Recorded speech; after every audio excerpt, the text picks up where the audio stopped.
Hi, everybody.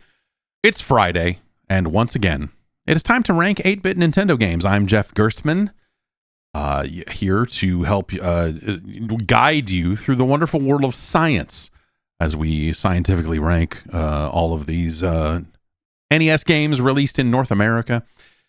It's a banner day here on our 68th episode as we are going to cross 1985 off the list. We've already done. I think we're already done with 86, and there's not a lot of 87 left. I was looking at the list, like the bulk, like the biggest year remaining, the biggest individual year is 1990, which means like and ahead of that there are even more, into like 93, 94. The interesting thing that I'm discovering here is that, well, with what we have remaining, there are going to be way more games ahead of us that I have never played. Because as we get into 1990 and 1991, like by this point, I already own a Sega Genesis. I am not thinking about the NES. It's in the rear view. It's old. It's whatever. I'm over here. I got Tommy Lasorda baseball. Why would I think to play anything on the old Nintendo system for babies? And so it's I feel like it's going to get really weird because it's just going to be a bunch of stuff that I have not played, but there's still a lot of 88, 89. I think them's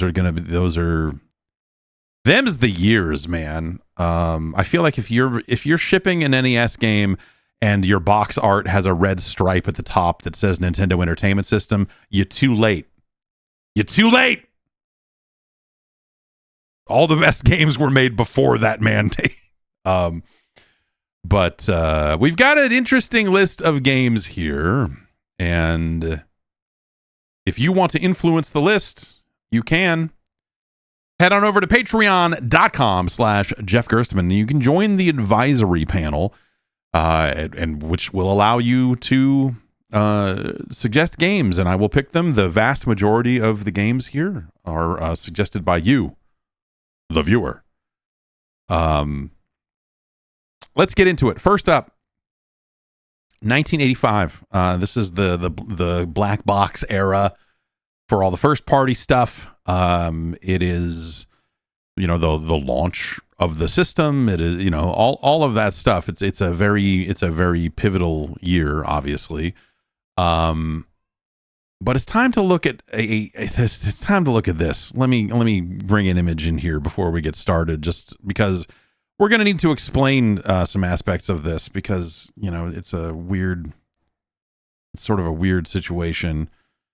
Let's take a look at this. There he is. It's Rob, your robot operating buddy. This is Rob in the configuration for a game called Stack Up, which is the other robot game. Gyromite is the one that came with it when you bought the deluxe set. And then there was Stack Up. Stack Up was a mysterious game back then because you did not see it in stores. It was all the games came with posters and things that, would say, here are the games that are available. And so it was like a big ad for the system and all that. And so you would see Stack Up on that list. You would see some ads here and there that would list Stack Up. But every time I went to Toys R Us, no Stack Up. And so it was immediately mysterious. Like, what is this other robot game? Like, Gyromite was cool for what it was. Maybe a little short-lived fun with Gyromite, I guess is the thing. But I don't think I ever saw a copy of Stack Up for sale. If you believe some of the, as people have spent decades now investigating the history of the NES and all of that, the thinking is that they never made a second run of carts for Stack Up. And so it was really just kind of this initial launch game that vanished. If you remember, the robot was key to the strategy of selling the game to retailers, to get retailers to believe that video games could be desirable, that they weren't just a fad from earlier in the 80s after the market crashed in 83, when the 2600 went down in flames. Retailers still felt burned by that. And so Nintendo wisely, it's a very intelligent thing they did, said, no, man, yeah, it's video games, but also it's toys, man. We got a cool light gun and we got this cool robot. And people saw the cool robot and they fell for it. But then Nintendo only made 2 games. And one of them was immediately gone. One of them was like, you would never see it on shelves. And so Stack Up is a ghost. Stack Up is a game for collectors. Stack Up is a game that you only own if you have a sick need to own every first party game, or every black box game, or whatever you're collecting. As a result, it's become quite expensive. I have never owned Stack Up. I have played Stack Up on real hardware years after the fact. And so that is the guidance we're going to use to go through the science today, because obviously we don't have a robot in front of us. However, once you get a look at the game, you'll see that maybe the robot's not really that big of a thing here. Just to describe what we're looking at here with Rob. You see he's got 5 little platforms and there are 5 colored discs. The discs are like conical on the bottom to help them stack more easily. And Rob has replacement hands that make it easier for him to pick up these discs. And so the thing you do on the Rob side is you're picking up the colored discs and moving them around to different positions, lowering them, dropping them, and so on. Rob is able to pick up multiple discs. If he were to go down to that red disc on the bottom, he could pick up all 3 of those. And that would be that. And so that's it. Okay? So with that in mind, let's take a look at Robot Block. Wrong. There we go.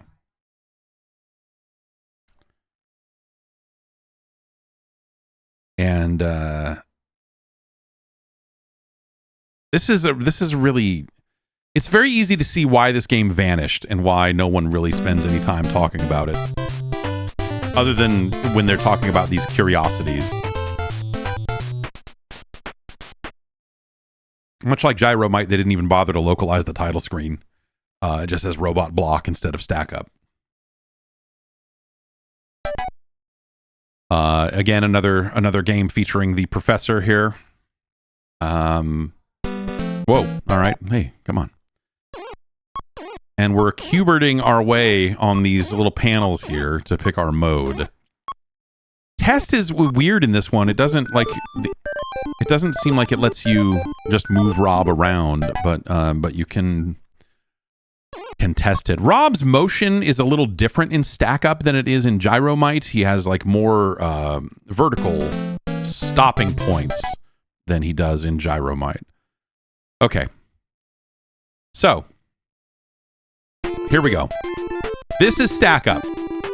Now, what you're looking at here, at the top of the screen, is the positioning you should have the blocks in. So you, the player, pick up all the discs and you put them on position 3 in the colored order that they are. And that's the start of the level. And now I am to use the robot to get from start to finish, to get from the left image to the right image. And I do this by hopping around on these buttons. And so, I would want to go up because I need to grab that red one off the top. And then maybe I would need to rotate the arms over. Right or left. Right. Up. Left. I might need to open. I might need to open Rob's arms and then close them, around Close. the red one. And then I would need to pivot over to the left. Left. And then I could maybe just open here and drop it from the top position and see if it lands in the appropriate spot. Or, down, or I could go down. down, The flickering on the screen, if you haven't seen Gyromite, this is how the game communicates to the robot. The different flickering is sending different messages to the robot that that make it go up, make it go left, make it go, up. down, And so there's a missing piece here. Gyromite had a thing where you would take the second controller of your console, the NES controller, and you would cram it into this little contraption that it would push the A and B buttons on the controller. When you dropped the discs onto the colored buttons, that would then push the corresponding button on the controller, and that would make something happen in the game. And so Rob was able to communicate with the game by virtue of like either pushing these buttons or not pushing these buttons. And then you would play with controller 1, controller 2 would be pushed into the robot. There's nothing like that here. So there's nothing that tells the game you won. There's nothing that tells the game you did it. Now let's go to the next level. Instead, you hit the start button when you're done. And then it goes to the next level. So I can just hit the start button here. There's nothing in here that stops you from just doing this.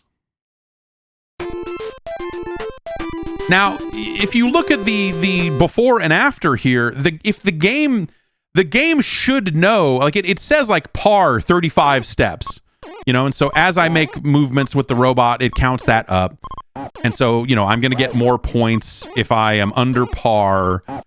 And also speed is a factor because that bonus thing is counting down as well. They know what mathematically they could know what the minimum number of steps required to get from the starts to the starting position to the winning position, and they could act accordingly. They could be like, "Oh, you're cheating. You hit start. Like you clearly didn't do the thing." But they don't even do that. They don't even do that. So here, what I would do is I would bring the robot down to the bottom. I would grab the bottom thing in position 3. I would bring it up 1. I would move it over and drop it on position 1. And that's it. Because you can pick up 3 blocks at a time. I think you can pick up all 5. And so that's it. This thing, it's like there's kind of no game here. Or rather, like, as far as like it being an interactive video game, whatever, like this just feels like a tech demo for the robot that when they were making the robot that they made, they made this little panel and made it so you could issue commands to the robot, and then they figured out like, oh, well, what if you do this, and what if we did it this way? right, close, and so it feels like the bare minimum.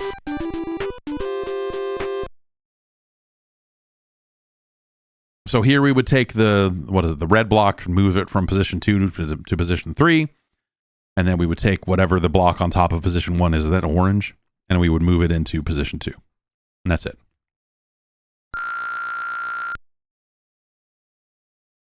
There are other modes that try to riff on this a little bit,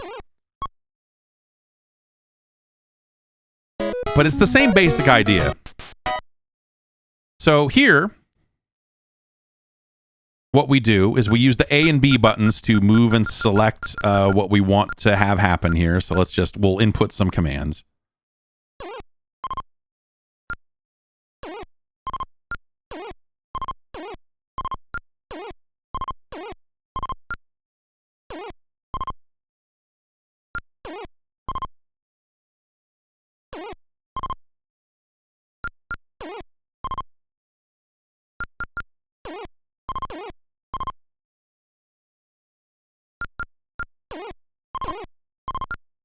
And then we'll go to end.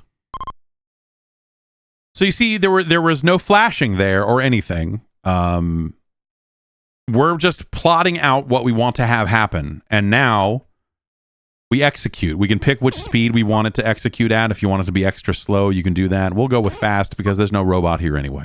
I don't know if making it go too fast would be a situation where it would break the robot or whatever, but... And so then he hops through the thing and the commands execute, and then you get to go like, oh, did I win? Yes or no? Either way, you have to hit the start button. I don't think... I mean, you can hit the select button to quit. Down. Down. And this is fast because remember, the robot has to go... Open. Down. Down.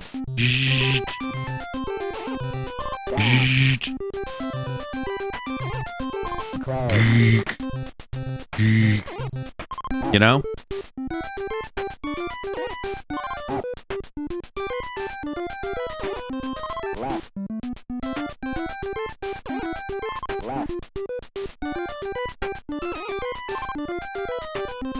And then that's it, you know? And then I hit the start button and we get some points. And then it moves on to the next one.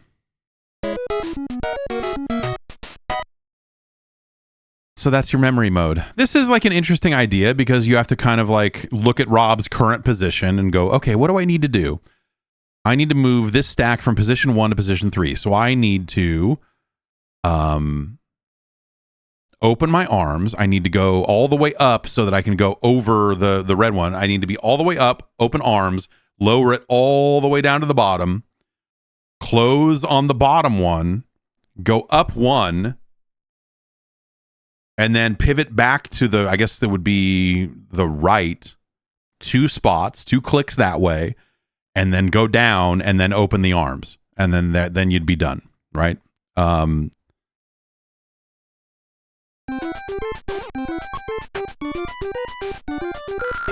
We win.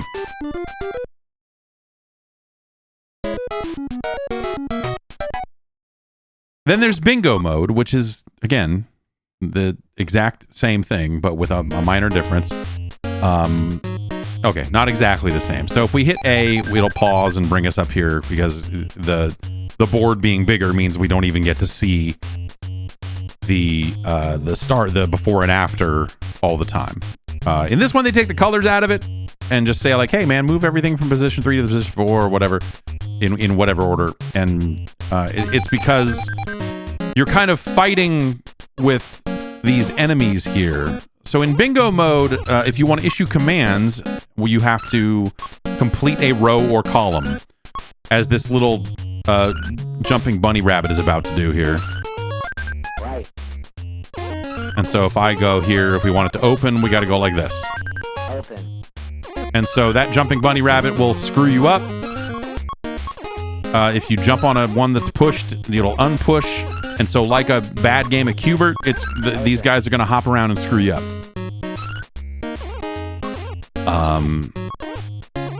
You cannot fight the enemies.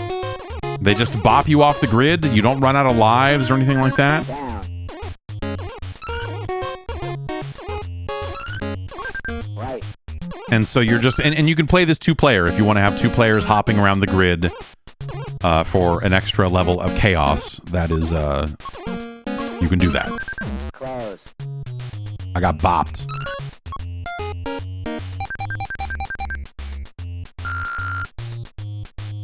We win. That's Stack Up. It is barely a video game. It is and I think in the context of like Gyromite is actually a cool game.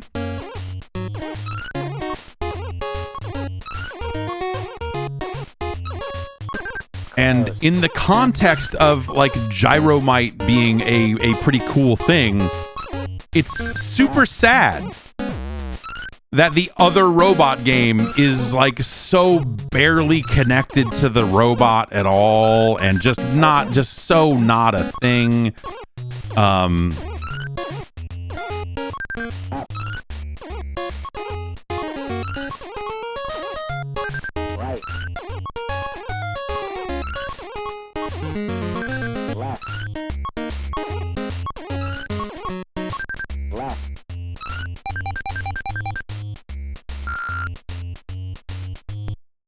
My guess, and and I only can guess. I don't know if there's been any like official word over the years. But my guess is that this was originally something they just made to test the robot. And then Gyromite was the game. Gyromite was like, no, we got an idea for a video game that's going to use this, and they came up with that.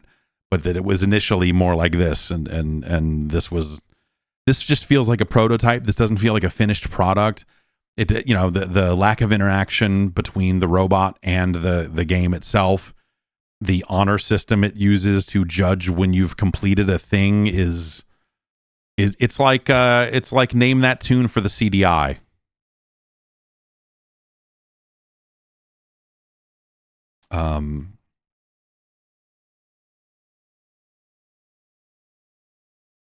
And it's terrible. It's just terrible. And I wonder, you wonder, was it rushed? Was it, like there are a lot of like questions around Stack Up, and what the hell is this thing? And I think once you get into it and see what it is, it's like, it's incredible that this barely interactive thing has this like mythic status just by virtue of it being a game that was impossible to find back in the day, and a game that now is just for collectors and weirdos.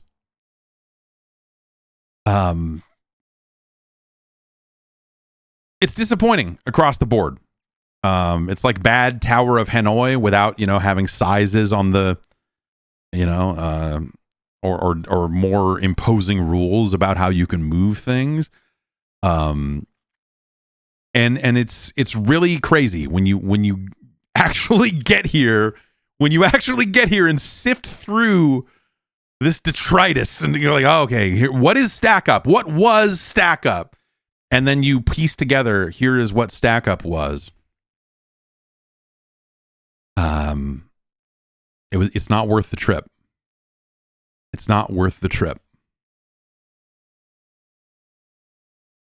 And so scientifically, this is a really grim thing. It's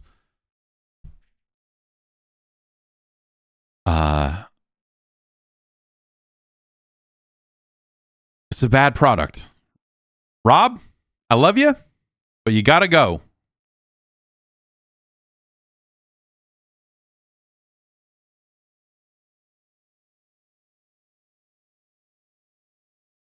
Where does this go on the list? That is kind of the other weird thing here, right?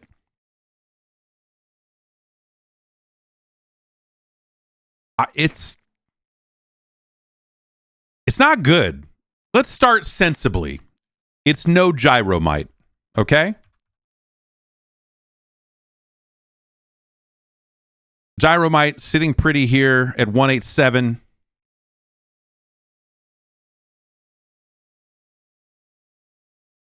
Stack Up is significantly worse.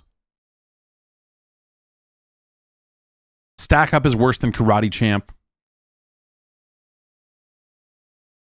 Stack Up is worse than Spiritual Warfare.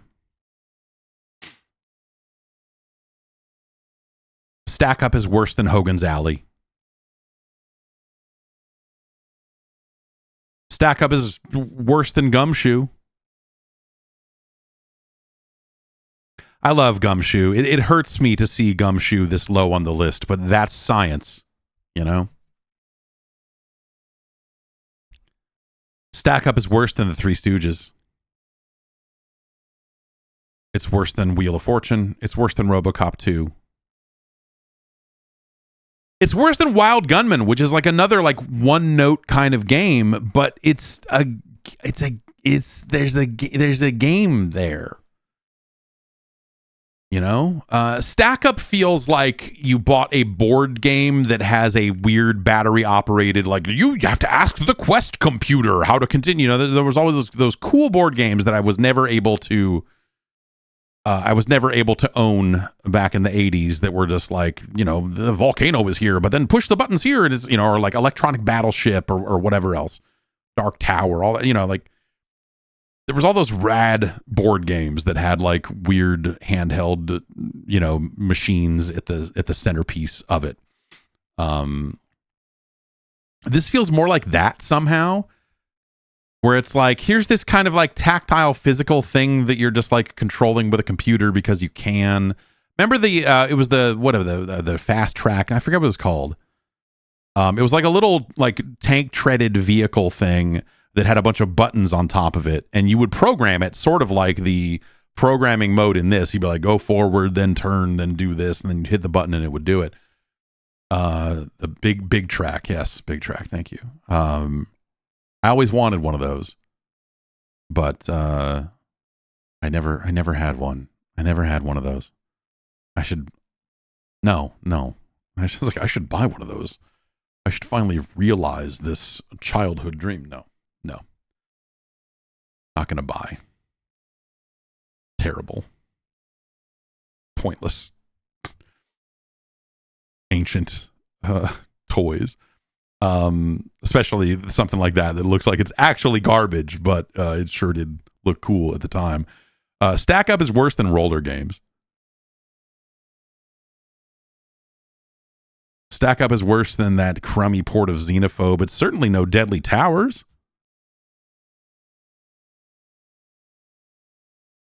Stack Up is worse than Super Pitfall. It's certainly worse than The Last Ninja. You'd be better served by Master Chew or the Drunkard Hugh. Who? Either one of those fellas would treat you better than Stack Up. And when you get them together in the same game, whew. Action 52 is a better product. This is worse than To the Earth. That's another science thing, because boy do I personally hate To the Earth. But this is worse than that. This is worse than The Great Waldo Search, though. They both do have some voice samples. Stack Up ended up being like expensive. It was like, I want to say it was like 50% more than the average card or something. I don't think it was twice as much or anything. But like, they ended up charging more for it because they had to sell you the attachments for Rob.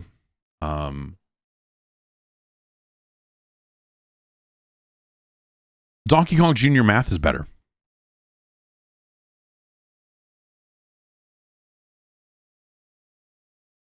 It's worse than Athena.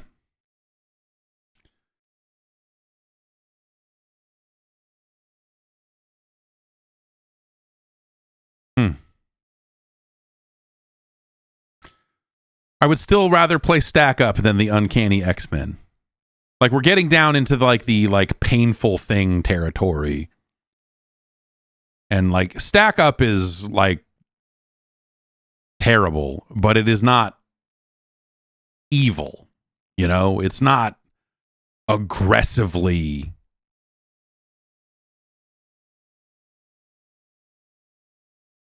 so like Stack Up is better than Deathbots. Is it better than Robo Demons?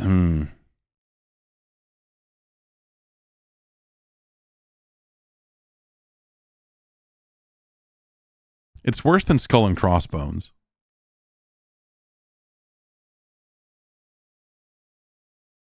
Huh.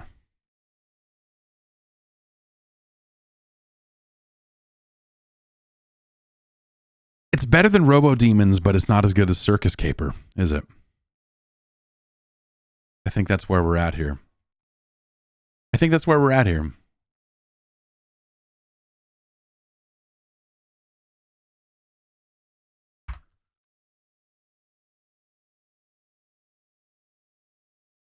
Okay.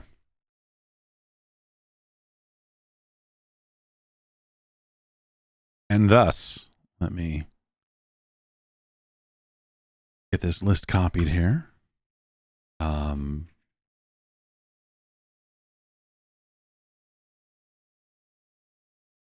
It's, I think Stack Up's presence on the list here ends up feeling a little different than some of the other stuff in the top 10. Because this is like relatively bloodless, right? Like Stack Up this is just a bad product. It's not offensively bad like some of the other games down here, but it is such a non-game in so many ways that it's just like, yeah, this is just terrible. Like if you got that, if you found a copy of Stack Up back then before you knew it had any rarity or anything like that, you were just like, cool, man, Gyromite is sick. Let's play another robot game. It would be so disappointing to see this piece of garbage. It's just terrible, but like inoffensively so compared to some of the other stuff down here. But just the same, it's an issue of different types of weight that drag some of these games down, right? And so there you have it. Is our new number 409. Woo! Stack Up. And that's it for 1985. We've done all the 1985 games now. And so now it's time to move into the future. Chili Bus wanted to see the next game.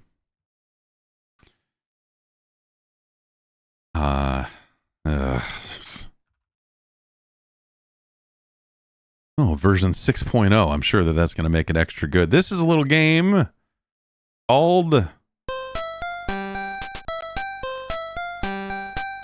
Bible Buffet.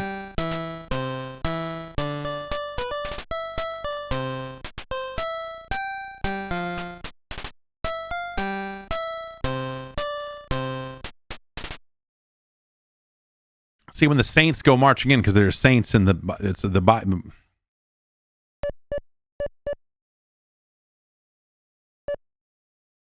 Which question category? Well, I mean,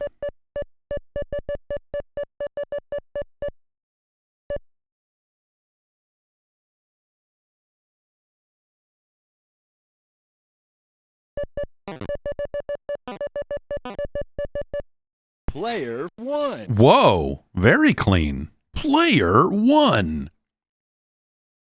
All right, we're down here in Veggie Land. This looks like a pleasant trip, man. Veggie Land, we got Potato Land. Salad Land looks like it's actually Chemical Land. I don't know if I trust it. Fast Food Land. If we hit that shortcut, we can bypass Fast Food Land and get straight to Bread Land. Pizza gets its own land. Pizza, I guess, is not as fast as fast food. Barbecue Land, Freezer Land, ooh. Snack Land, Liquid Land. Now you're talking my language. Fruit Land and Dessert Land.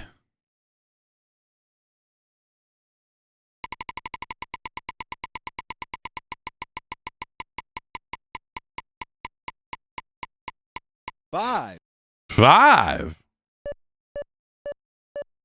This seems like Candyland, but I'm assuming with trivia?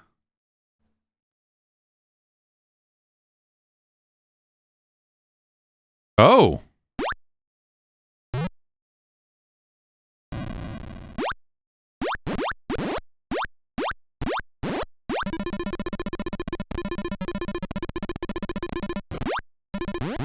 Okay, I can kill them while they're frozen.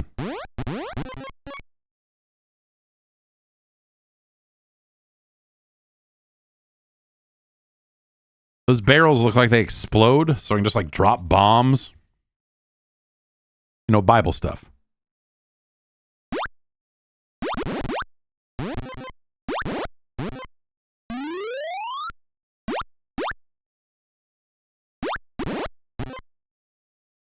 Player 1. Okay.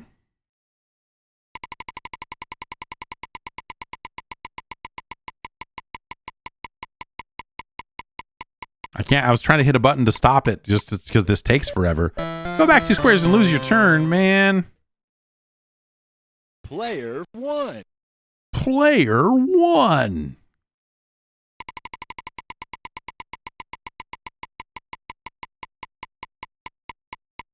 Lose your turn doesn't have the same power when you're playing a one-player game. It's the same. I was going to say, I landed on the same square. Is it going to actually be the same?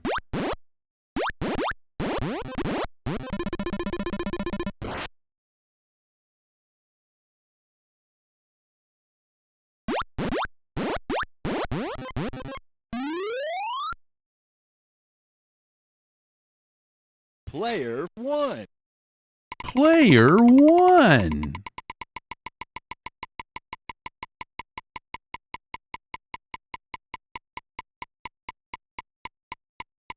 6.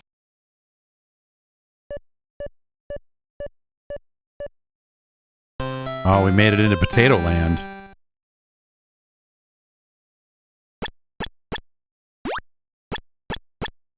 Is this...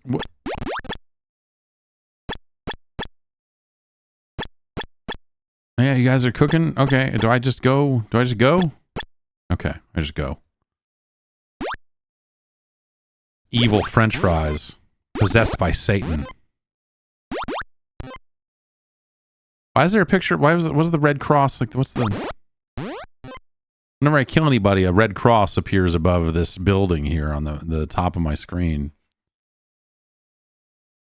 Player 1.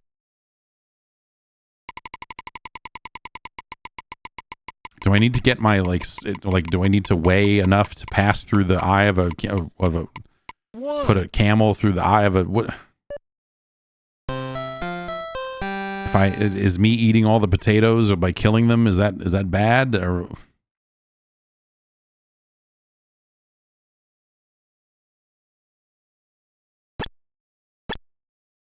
Because it looks like it's pounds up there. Look at these mashed potatoes.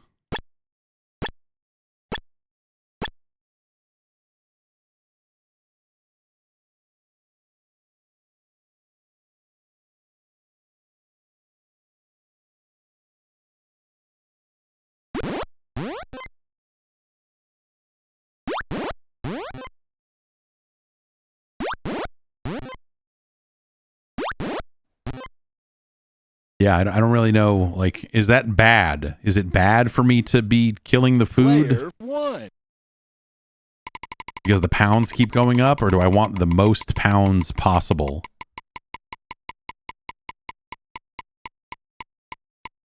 Oh, man. Player 1. Player 1.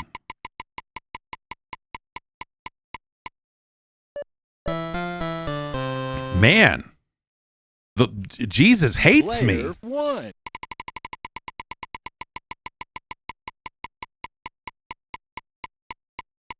Six.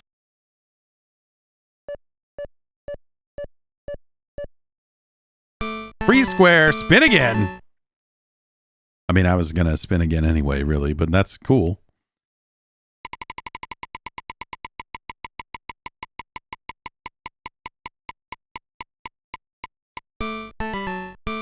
Pop quiz hot shot.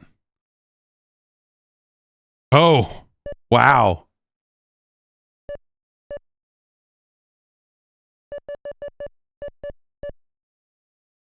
Okay, so what there's I guess we're going to need the manual here. Let me look it up here.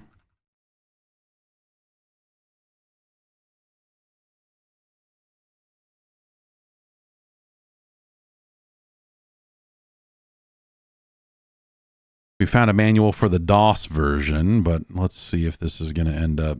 Oh, no, it's for all versions, I guess.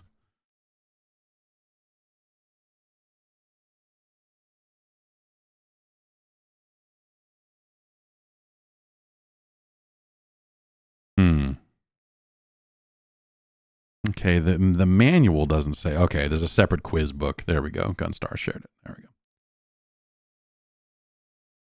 I'll put a link in the chat here to the quiz book on archive.org so that you can follow along. Oh, that is very small text. Okay, we gotta...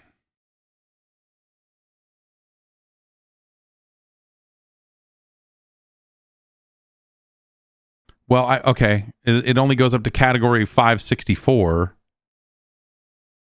There is no category 666.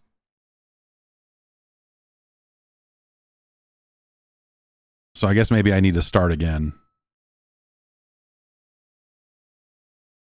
and pick a valid.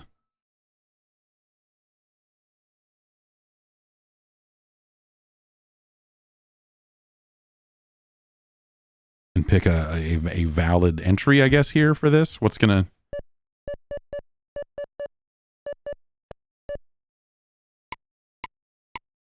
Hey, I got 44 right. Player 1. Okay, does the quiz not matter? So maybe I'll just... Okay.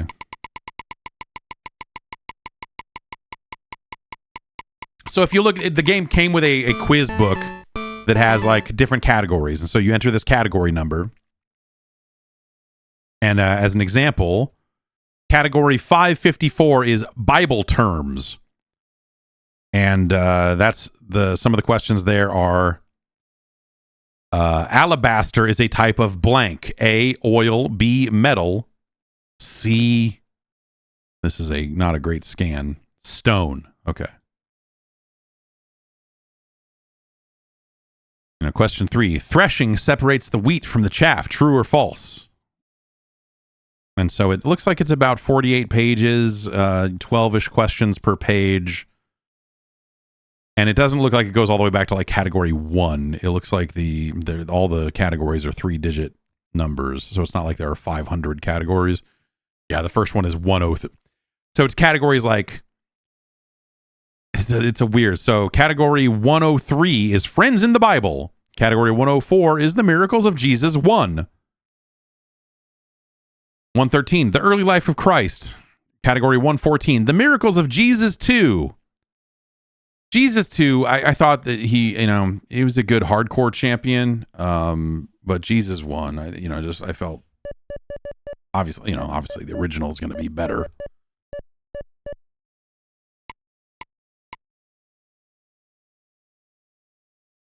Player 1.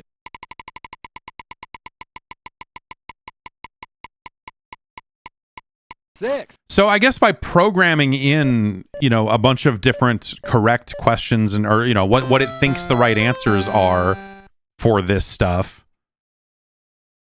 by letting you enter categories that are not in the manual, it probably created a situation where they could have made a second manual because they know, hey, if you can enter any 3-digit number and, it's going to work out that it's always going to be A here, they'd be here. And so they could have written an additional, they could have sold a separate manual. Also, if you really wanted to, if you wanted to like sift through the code, you could probably write quizzes that have nothing to do with the Bible while you're at it. I don't know. Like, I don't know why you would.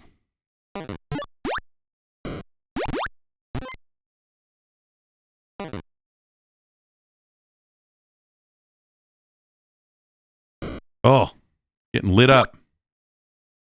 Getting lit up in salad land, let me tell you.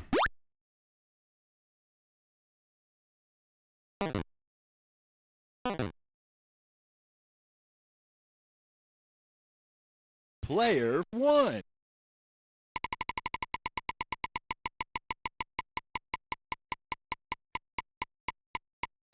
Three. Where we dropping, boys? Pizza Land.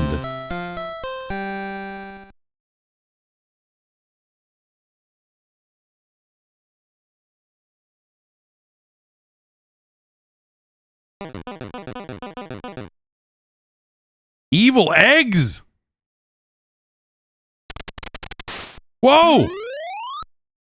How do I get health back? I thought it might be from eating, but it's not.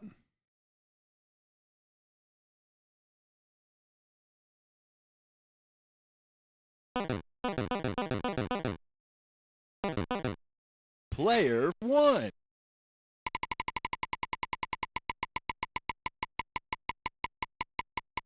Okay.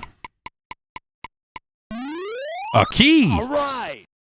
All right. Player 1. Very clean audio samples.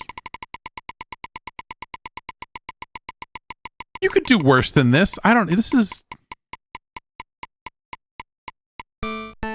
Ugh.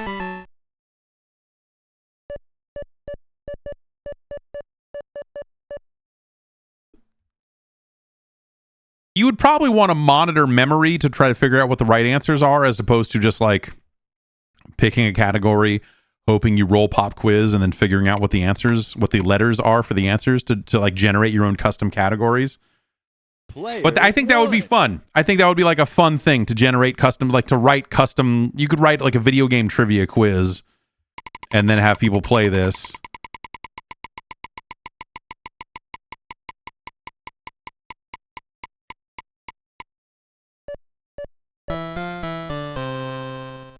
Salad Land is rough. Player 1.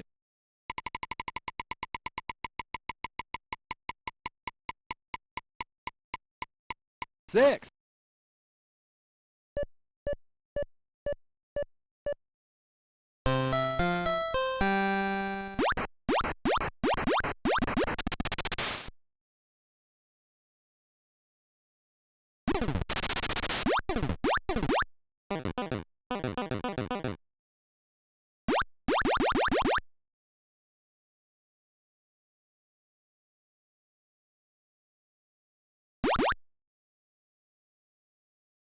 All right, we got a knife. Now we're ready to fuck shit up. Player 1.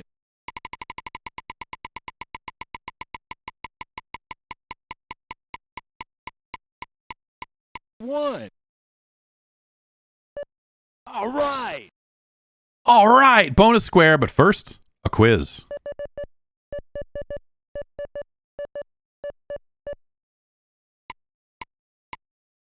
All right. Bonus square, pick one. I want a heart. I got hit pretty hard there. All right. Or is that an extra heart container? Oh man.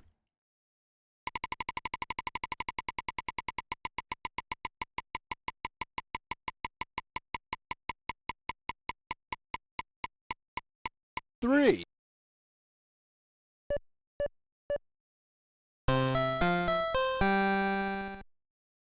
Yeah, that was an extra container. I don't know how to get more. I don't know how to get more health.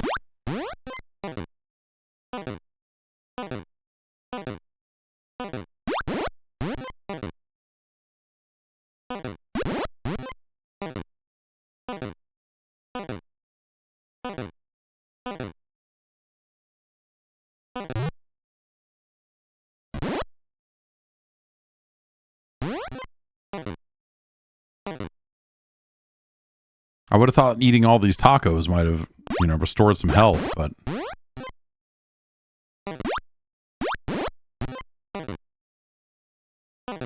like, what's the end of the game gonna? Is it like you weigh too much to get into heaven? You ate 47 tacos. I can drop these barrels, just blow people up, but even that just stuns them. I still got to eat them. Player 1.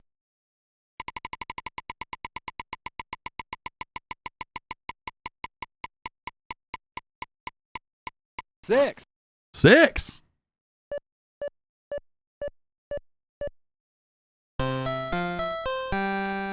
Like, do I need to commit sins on the way there? Like a gluttony based? And here's a greed based. Wait, we can.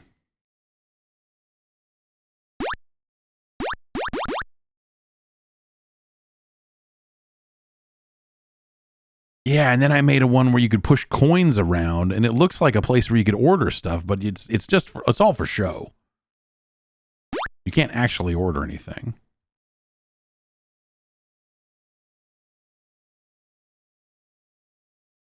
Is that a fist? What? Well, that's all blocked in, so we can't get that.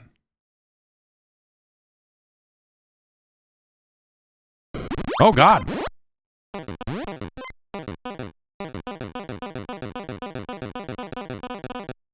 Player 1.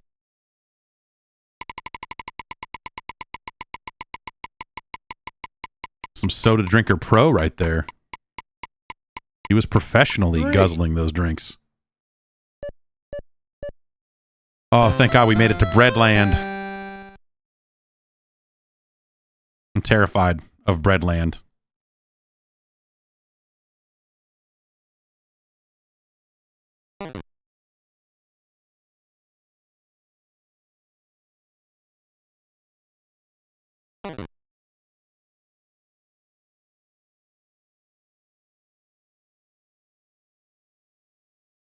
Player 1.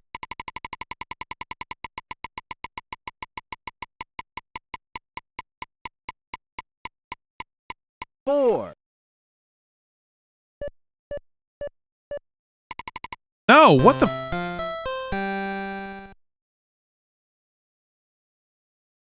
Player 1.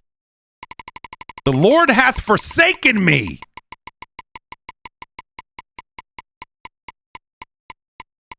Four. Joke's on you. I gotta go through fast food land again. All these delicious French fries are for me. Okay, now we can see what one of these hands do. Nothing. Absolutely nothing.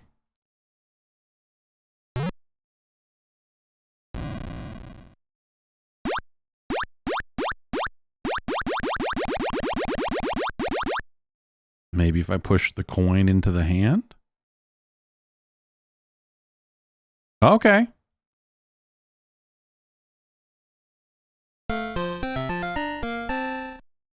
Player 1. The burger killed me.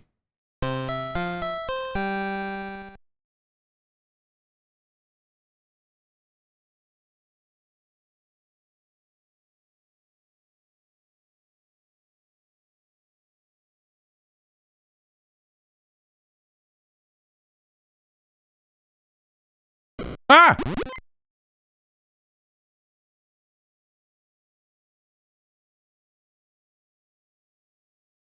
That taco tried to murder me.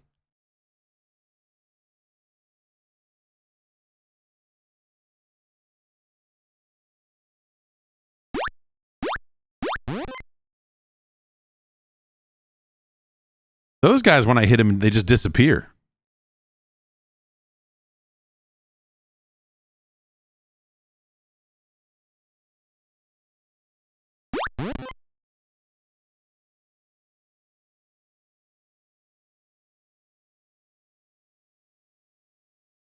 Like these velvet ropes. It's a classy establishment. Murder burger.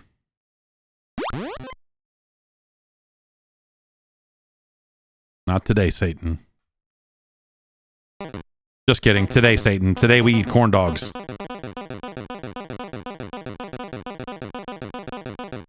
Today we go to the mall and we watch the girls who work at the hot dog on a stick work. Player 1.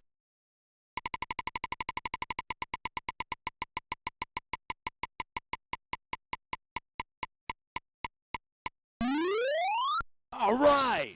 All right. We got a whole key. Player We're 1. going to be flipping birds by the time we get to Liquid Land.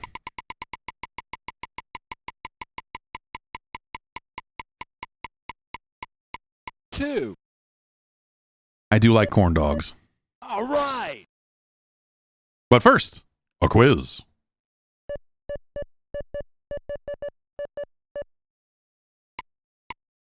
Shaka, brah!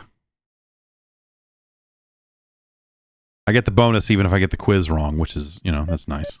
I wonder what the keys do. Maybe I need more keys. All right. Player 1.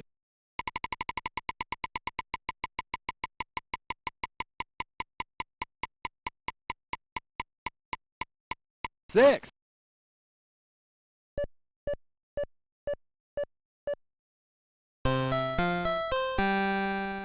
Like, do I need to get to the end and have like 8 keys or, you know, whatever to...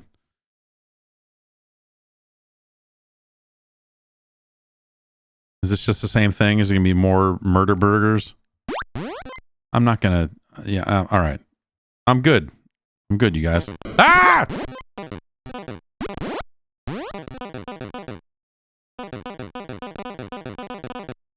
Player 1.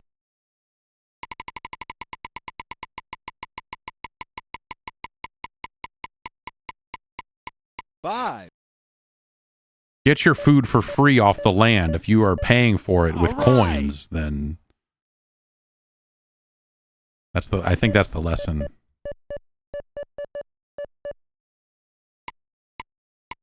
Nice.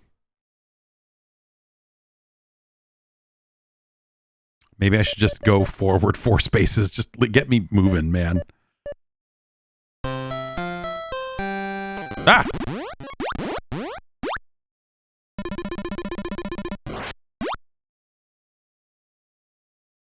Evil donuts.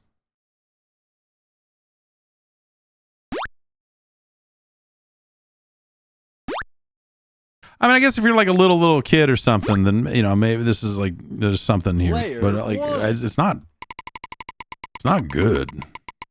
It's like this Atari 2600 level of like Mega Mania. There's evil food and dice and, you know, whatever else. Oh, cool.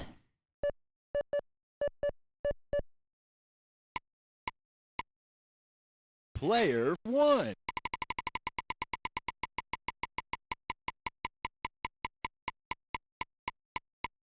3.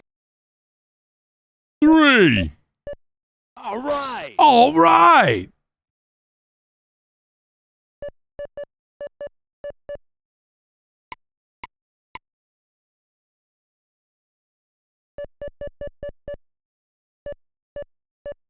Pizza Land.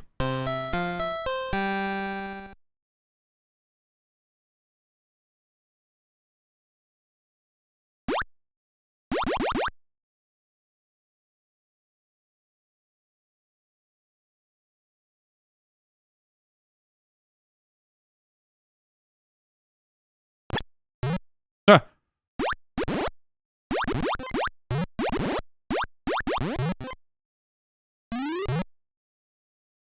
Hey, we found a heart.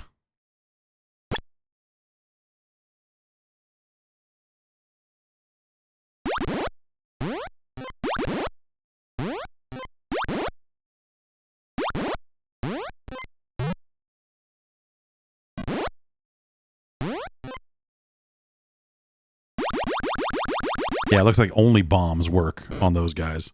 Player 1. Your evil barrels, whatever's in them.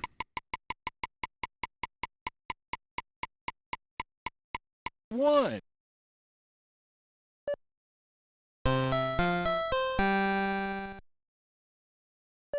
Oh, if I hit select, I can change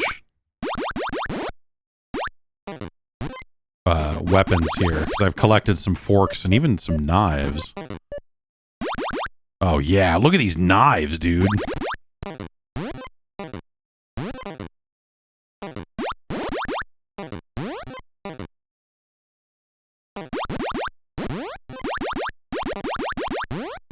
Ah! You!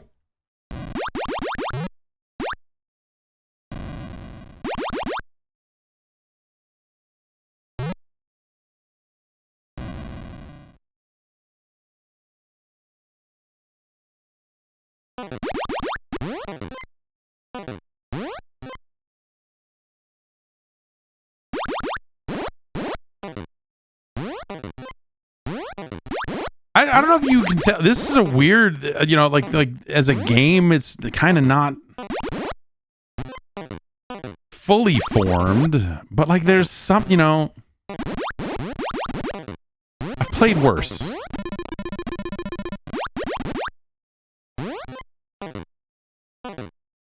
Player 1. What was it? What does the Bible say about throwing knives at pizza?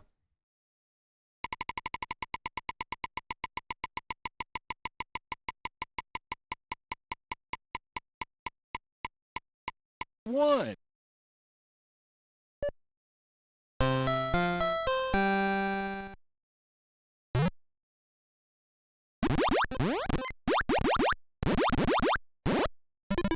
Dude, we're smoking these motherfuckers now. Pineapple room. What does the Bible said about pineapple on pizza? That shit is good. I think that's what I think that's the scripture.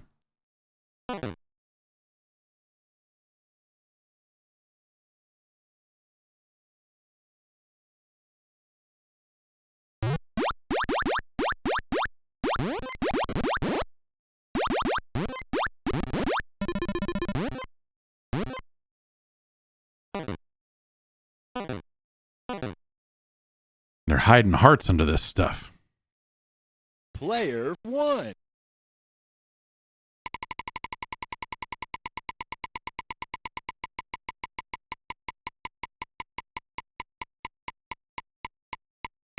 One. One. Bum, ba-da-dum.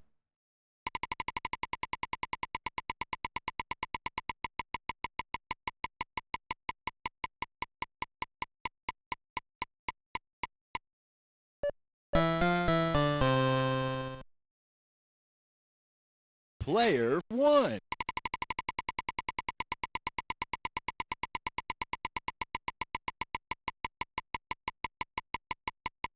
It's been a while since I've had pineapple on a pizza. Oh, come on now. The Lord giveth and the Lord taketh Player away. You know what I'm one. saying?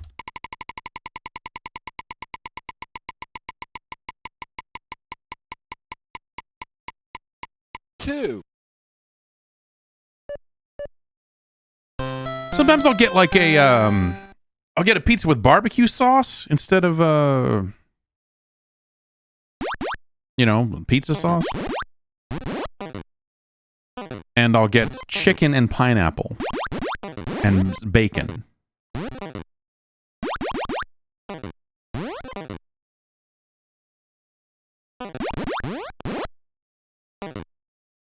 That's a pretty legit.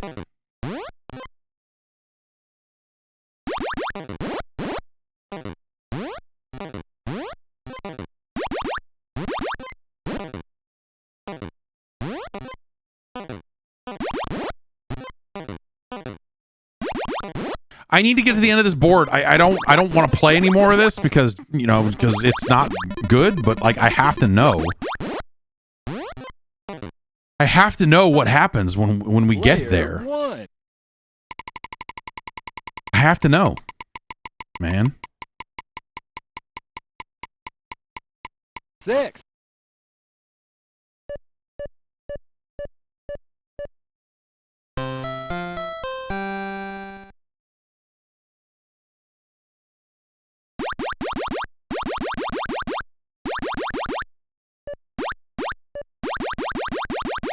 I like this shotgun blast, this real like devil may care flinging these forks.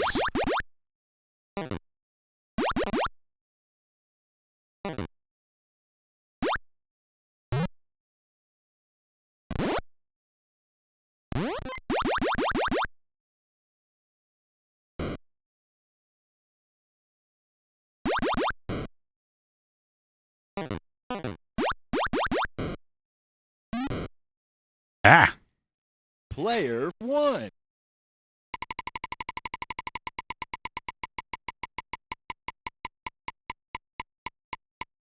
Four. Oh yeah. Fuck yeah. Player 1.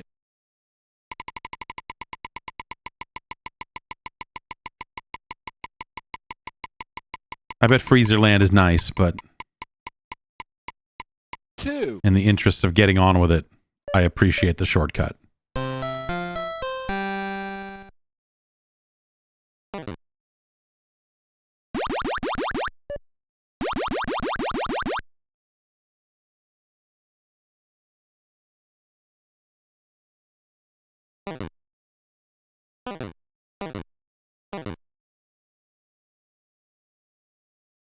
Creepy. Creepy hoppers, these things. Ooh, bonus pretzel.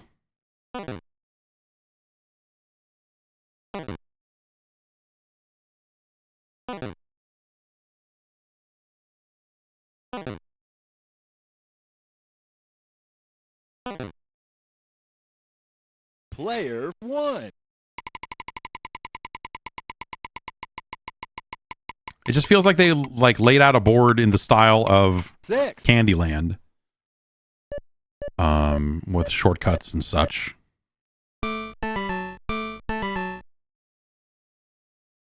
And then, but like the gameplay part of it is of wandering around and kind of dodging stuff, and your weapons affect some enemies but not others, and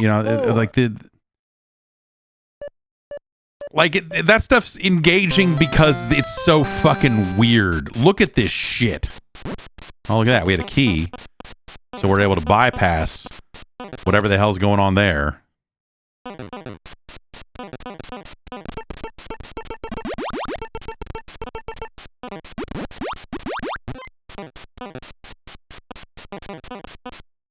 Player 1. Liquid Land. Bring me to Fruit Land. I like some fruit, man. Give me what do you got? Like oranges? I like an orange. I like an apple. Love grapes, bananas, pineapple.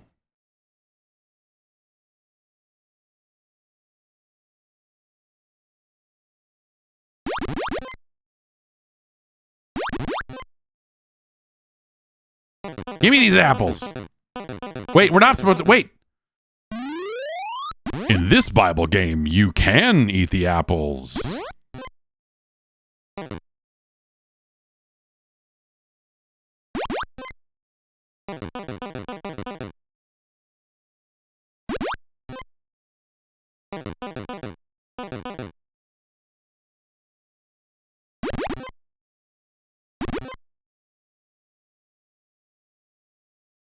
Player 1. It's, you know, like they just made a fucking weird little board game about food, 2. you know? And then like it feels like at the last minute they're like, "Can we Bible this up a little bit? We're Wisdom Tree people, come on." And then they threw these pop quizzes in there or something, but it's really one health holder. That's what we call them. Health holder. Player 1.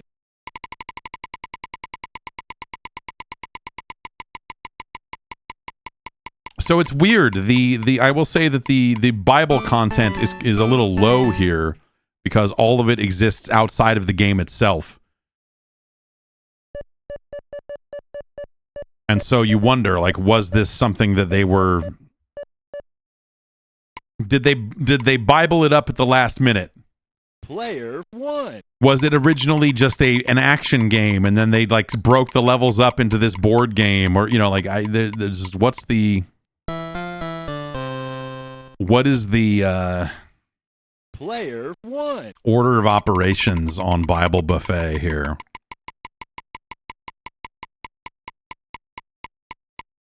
Five. Desert Land. The Promised Land. Here it is.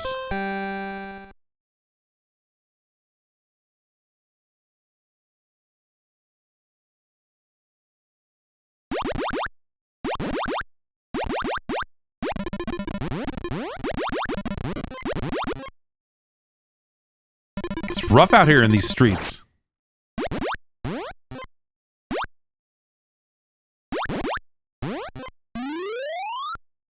That put an H next to my... There's an H up there in the corner now. I don't... Oh, it's going away.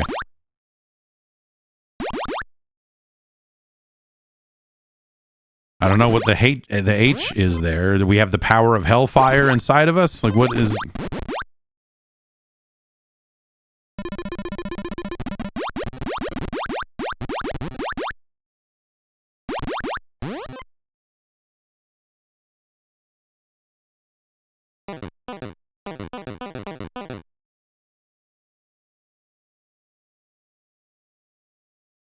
Player 1. Player 1.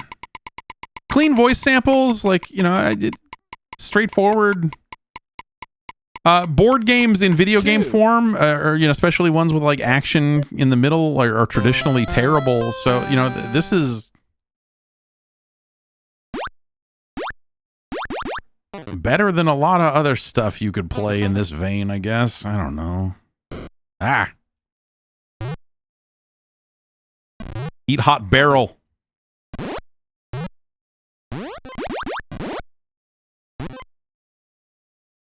Majin Buu looking motherfuckers.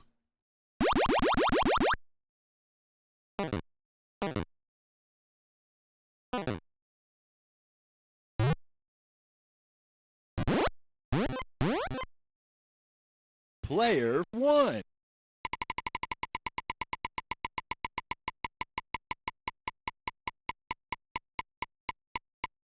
5. Hey, we even got an exact roll. All right. All right. And now for the awards. Who could it be? Who do you think it is? Job.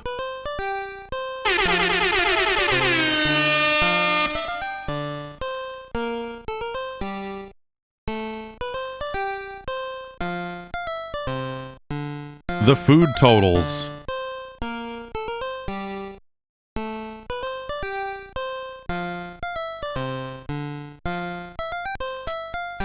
Okay. The other thing I'm curious about is this probably only needs like one controller.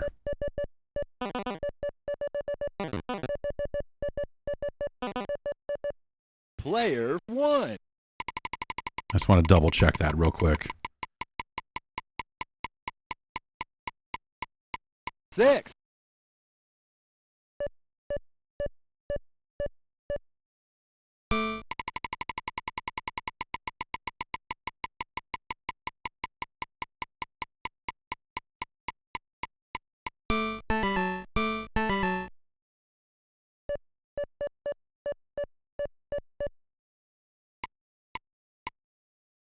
Player 1.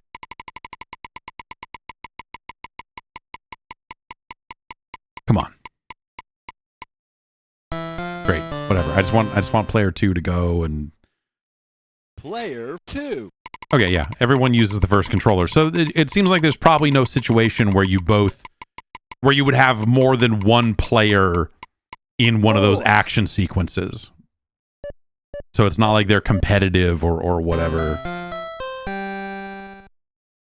Which is, I don't know. That's not. It's not great. They could have done that, I guess. But like, I don't know. Whatever. Okay. Okay. That's Bible Buffet. Can't use those buttons over there. I gotta use this over here. Better than any Mario Party game. Easily. It'd be fun. Yeah, I don't know. Like you could. It would be a fun, weird mystery game to bust out on like. And it's a little too long-winded for something like Arcade Pit, but if you wrote some custom quizzes that were like maybe not about the Bible or something, you could probably force people into playing that, and that would be that'd be funny. I don't know.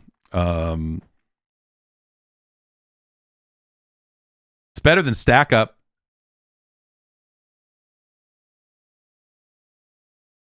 It's better than Wall Street Kid.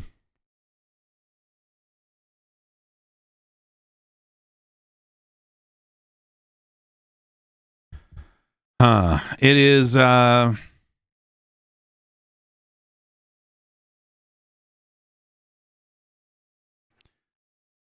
it's probably in here somewhere.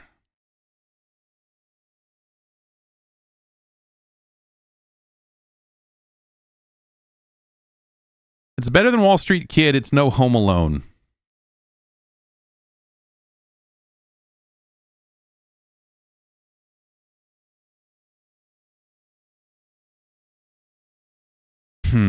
This is a weird one. Yeah, it's it's there's barely anything to this, but like the part of like, hey, walking through this, and the action sequences are like not the worst thing you've done, I guess. It's just dull more than anything else. If anything, I might say that, hey, like if you're calling a game Bible Buffet, you could have maybe done more Bible. You could have put more Bible in it. Probably. having all of the Bible stuff exist outside of the cartridge itself is crappy. But again, it actually, like, weirdly enough, would lead to them being in a situation where they could have sold separate quiz books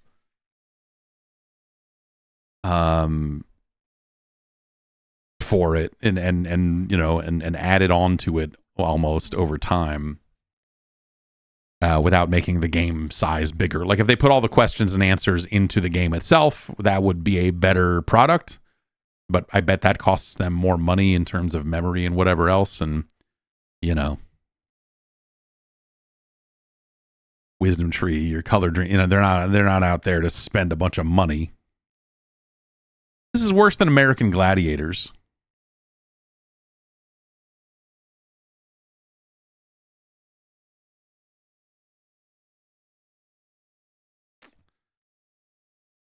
But, like, it's better than Family Feud. It's probably near the bottom end of this segment we have here, if I'm thinking about it here. Is this worse than Mappy Land? Man, that's a... Is it better or worse than Mappy Land? Because, like, I mean, fuck Mappy Land.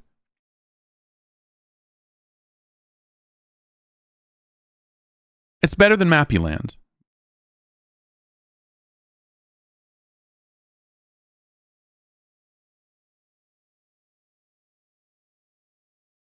It's better than Fisher Price Firehouse Rescue.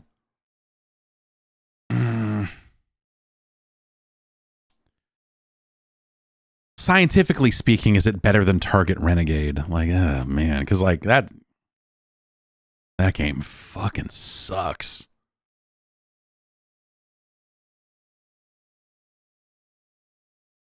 You know what? This is better than Baby Boomer, but it is not as good as Target Renegade.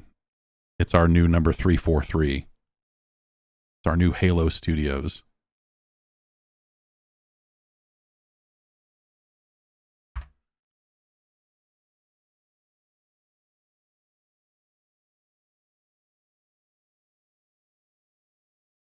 Okay. That's a weird one. It's a weird one for sure. Oh, wrong way. No, right way. Okay. Nope, that's not. There we go. And there you have it, Bible Buffet, for some reason, with an extra little letter on the end of it. Let me go remove that off the master list.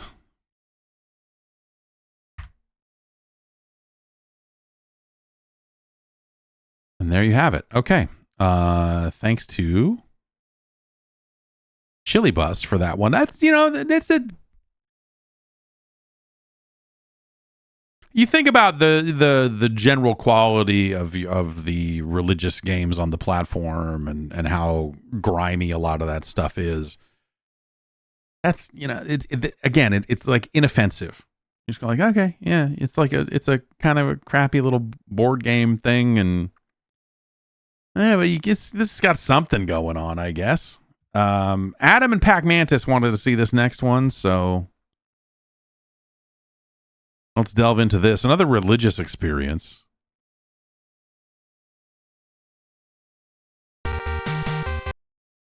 It's a game called Wacky Races.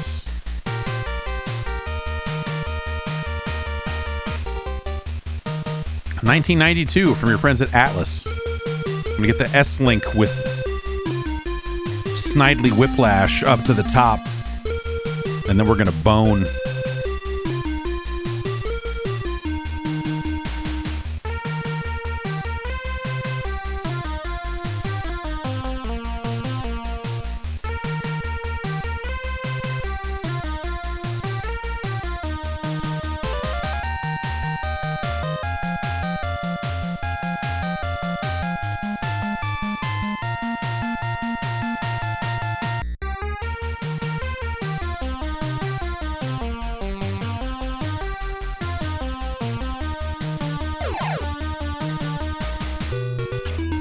Do we want hip hop, Splish Splash, or Go Go America?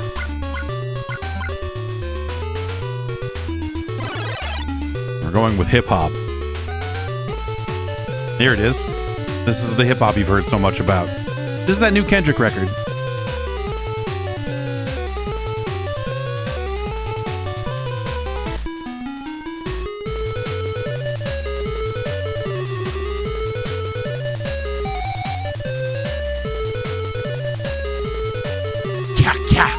All right, while chasing a homing pigeon, Dastardly's plane crashes. Muttley grumbles and hurries to rescue Dastardly. It's always good when they explain cartoon character actions in text. Oh, wow. This is not wacky or racing. Okay, but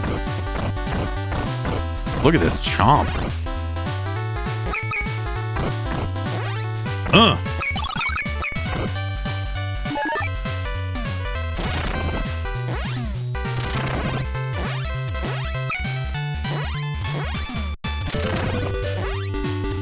I hit select and changed to bombs.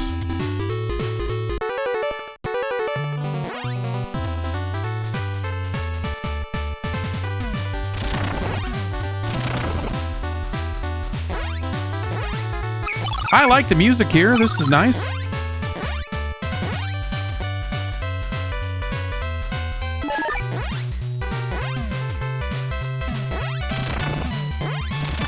I got a wing or something. I thought maybe that would... Oh, there we go. We can fucking Yoshi.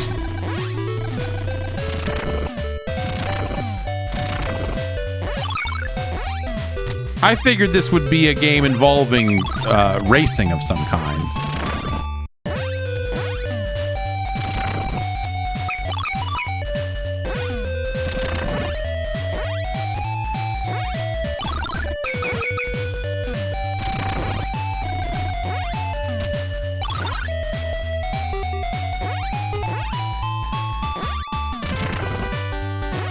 Is that gonna respawn every time? Yeah, okay.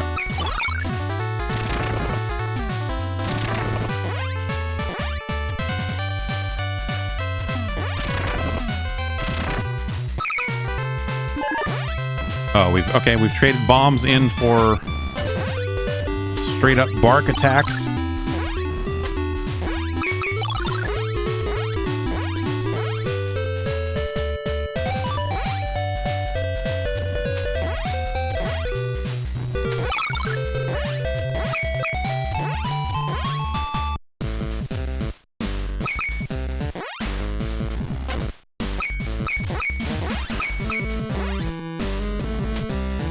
Audio's a little messy here. So it's just they ran out of channels. They wanted to do too much.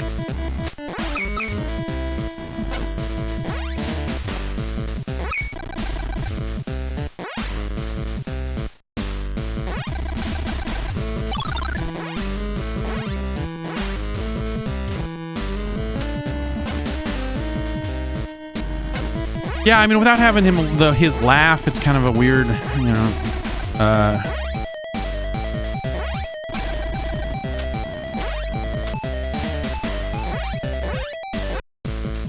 What the? All right, that's weird.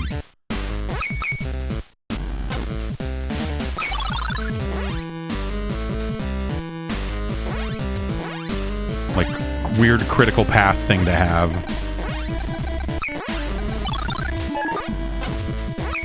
We got an extra heart container.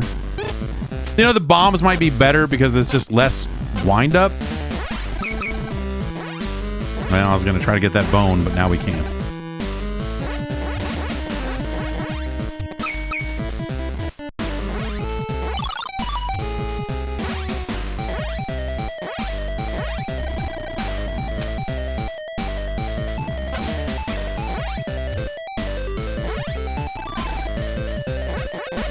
Oh.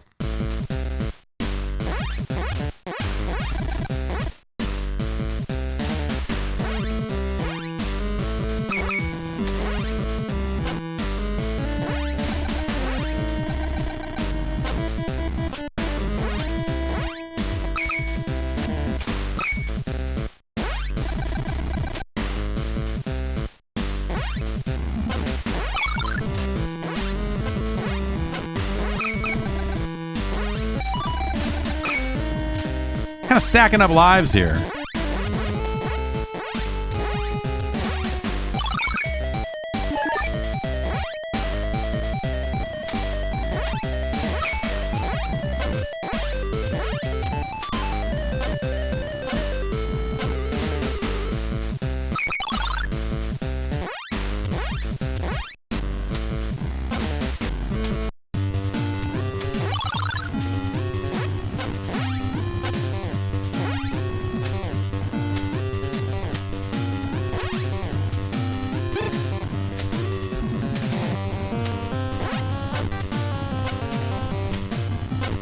Yeah, the growl and the of this bow attack is like messes with the audio too much. What?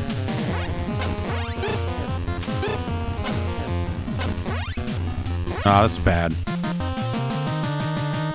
Ugh.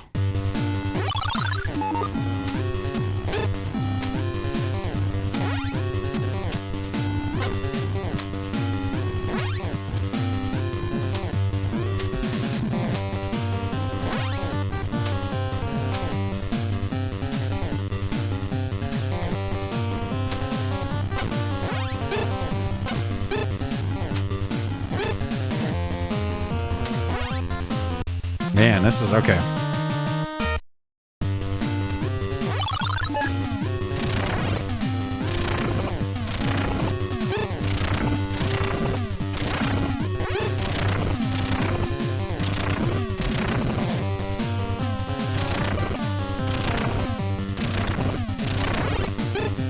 Right, okay, so I gotta stick with him here. And man, okay. I gotta dodge when he shoots, but then I also have to stick with it well enough to be right there to run under him when he jumps. Which the timing gets a lot tighter on that in this second phase here. Like that. Okay. So you're gonna go to the end, you're gonna shoot.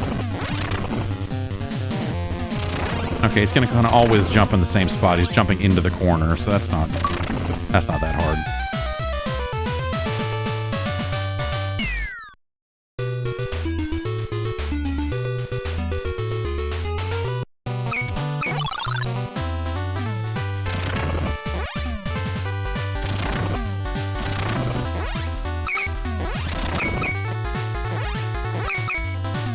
This is, you know, this is fine.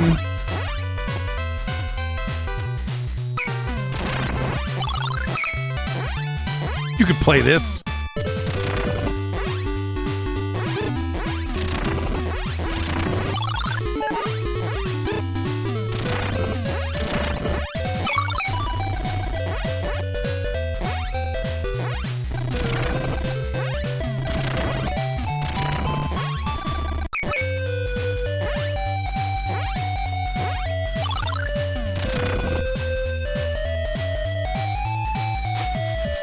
Oh, okay. If I stand still, he will do the laugh. So, good. Good of them to at least do that.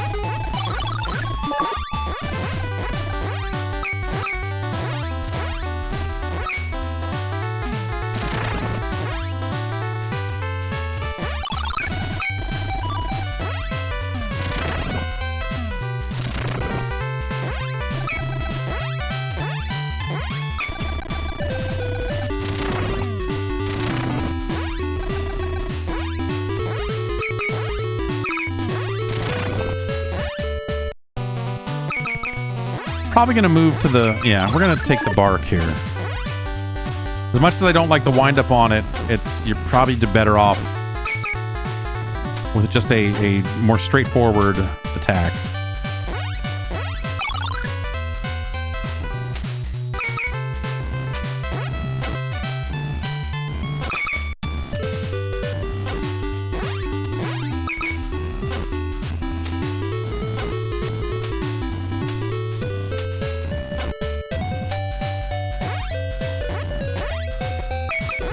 Do I have a favorite Hanna-Barbera intellectual property? I mean, I like when they put it all together. I like Wacky Races. I like the Laugh Olympics. I always liked that.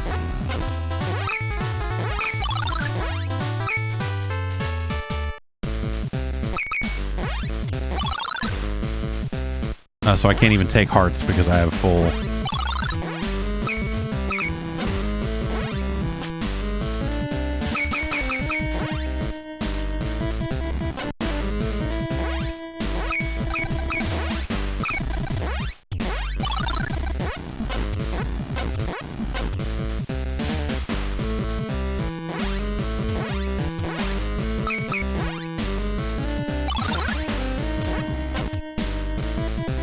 I wonder if I can stand on those.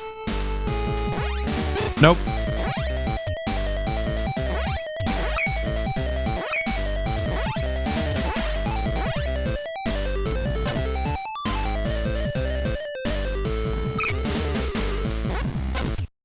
I'm assuming I can at least refill my health, right? Yes.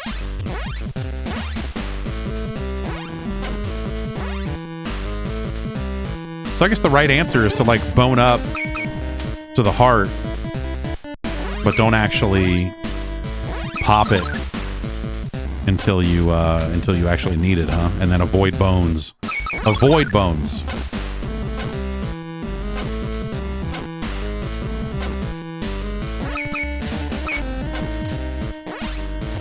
I mean, maybe Laugh Olympics is cheating because it's got so many of the everyone. Everyone is there.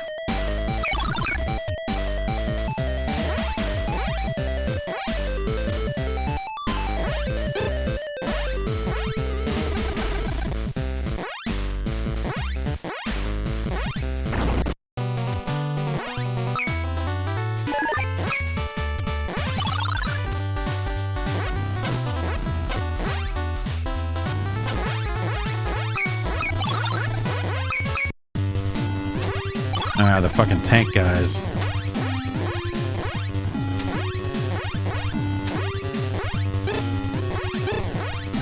Like, can I go under them in the sand? Or probably not, huh? Okay, I'm supposed to probably stay on this side of them because they don't turn around.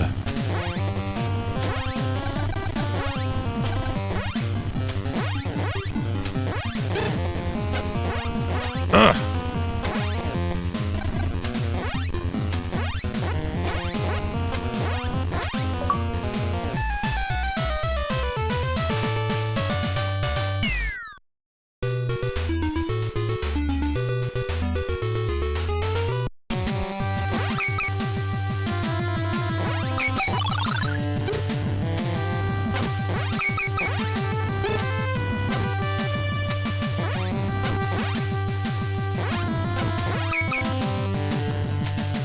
Getting real Bonk's Adventure style vibes off this level.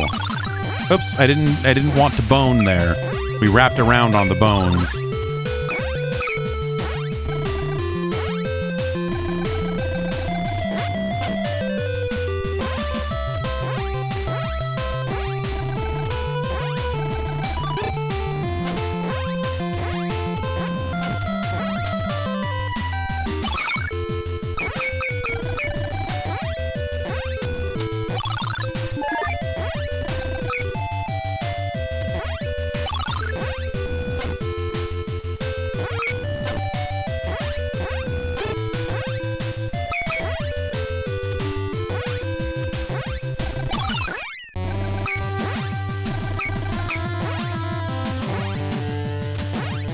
Oh, why didn't he spin?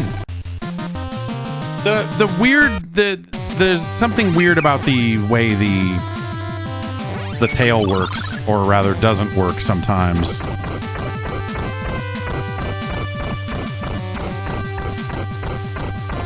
I like the look of this attack, but like it's not good enough. That said, all the attacks kind of have their deficiencies. Like this takes so long to come out. The wind up on it is really nuts. And the bomb, arcs in a set way that makes it not ideal, depending on the range we're talking about here.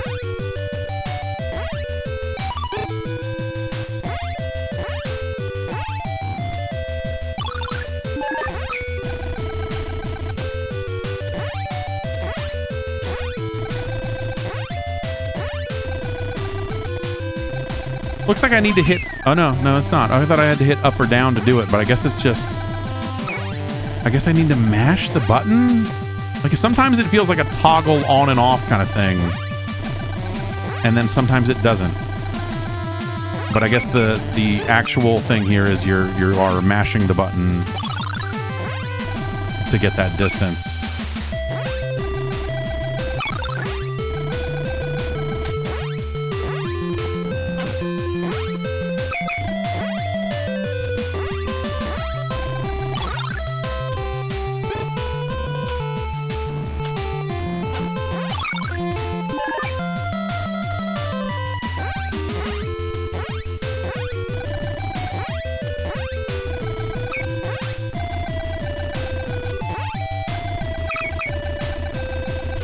Okay. I like that you don't just immediately lose any kind of like shot power up you have after one hit. That it's, you know, you're just kind of stuck with it, you know.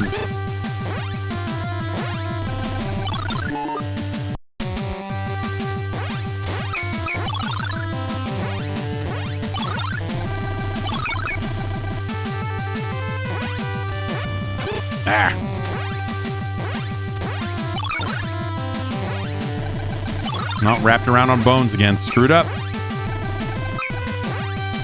Resource management. It's like StarCraft. Key part of the game.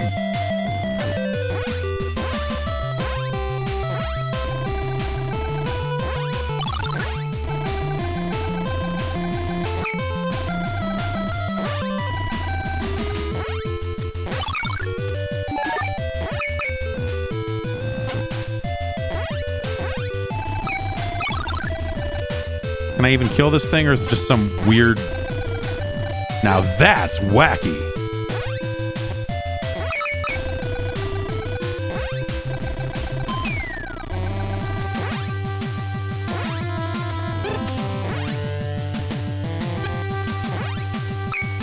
Get off!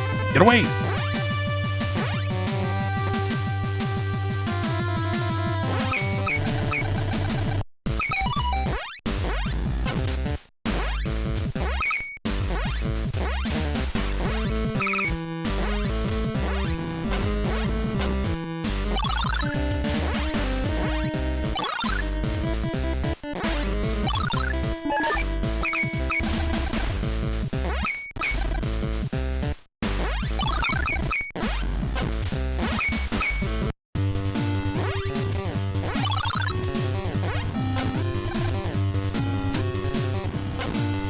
This should hit, I'm assuming.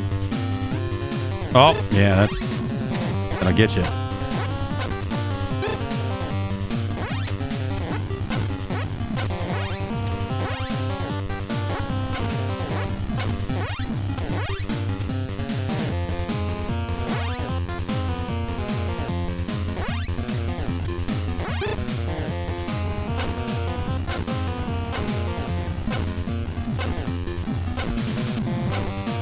Oh, rollers, man.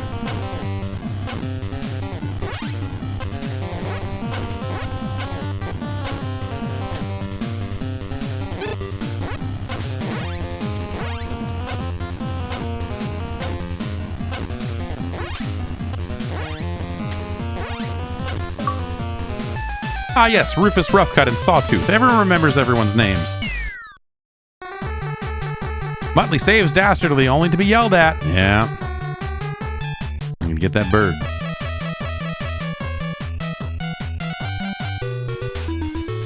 And, alright, do we want Splish Splash or Go Go? Let's do Go Go America. Do I play as Muttley this entire time? Yeah, I guess so, huh?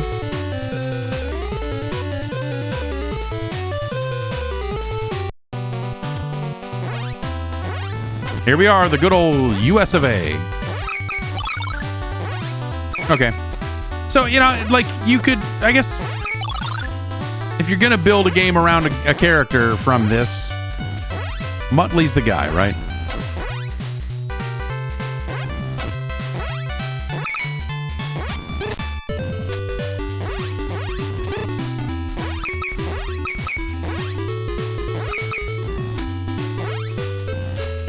American snowmans.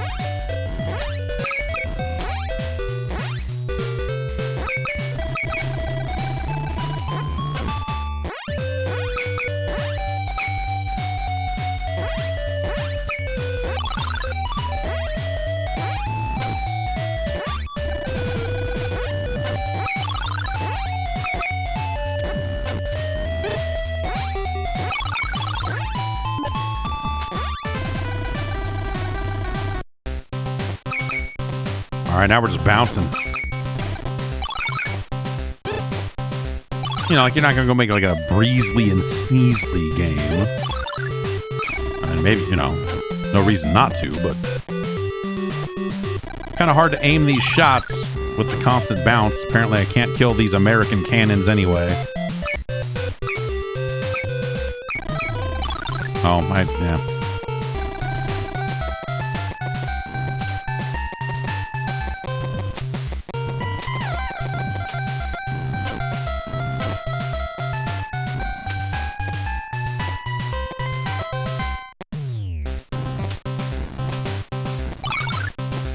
I mean, you got to change it up, right? You gotta have a level that does something different. But this, I don't know.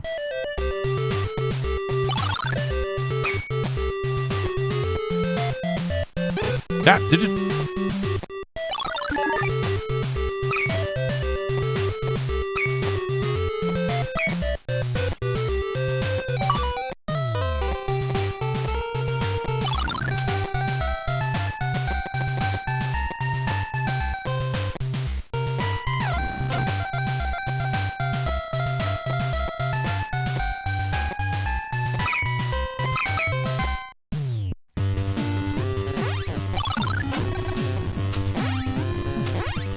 Boss fights leave a lot to be desired as well, because they just kind of,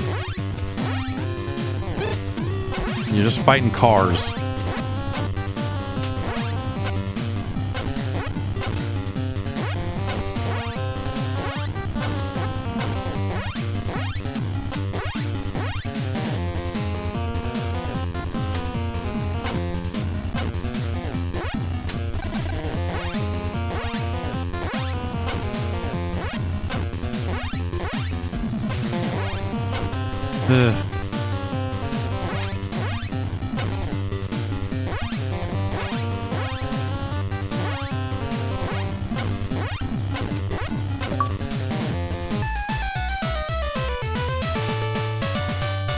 Suck it.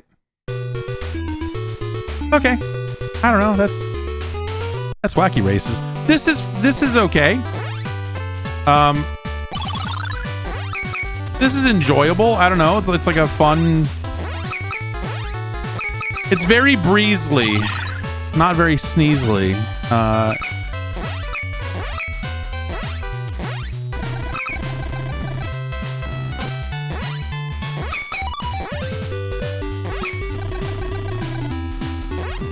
Evil robot Mutleys.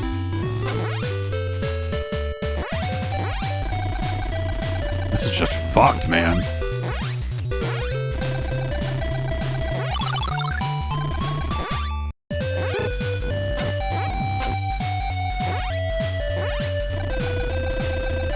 You can kind of, you know, the tailspin that you can do really lets you kind of just hover over a lot of trouble.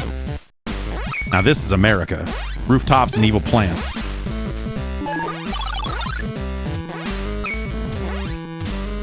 Rabbit on a pogo stick. You know, the US of A.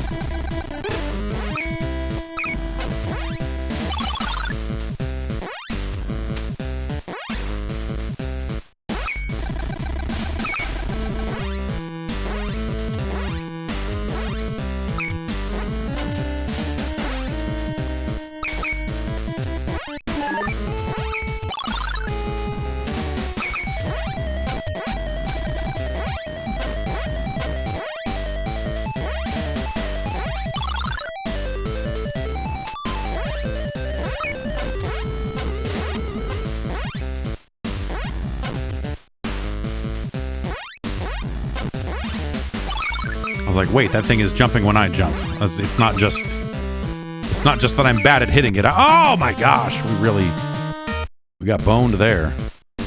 Oh, this is all the way back here, huh?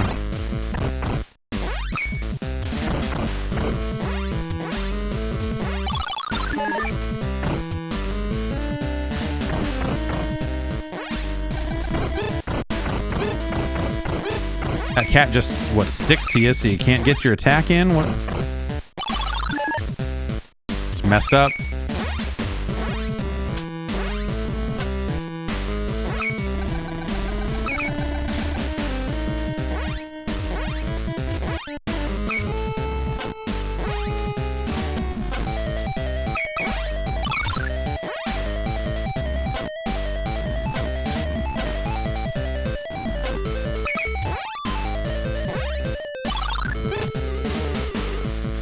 We're gonna need some bones.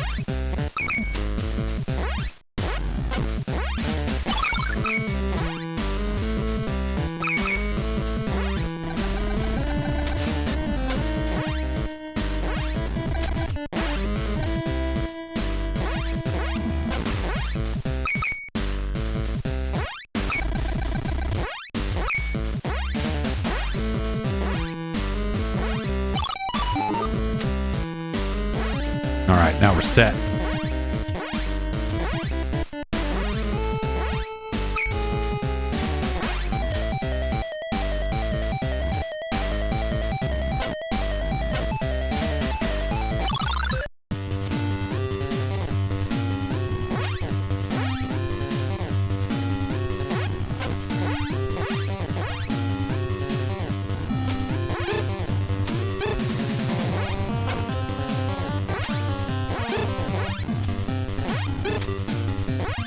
Oh!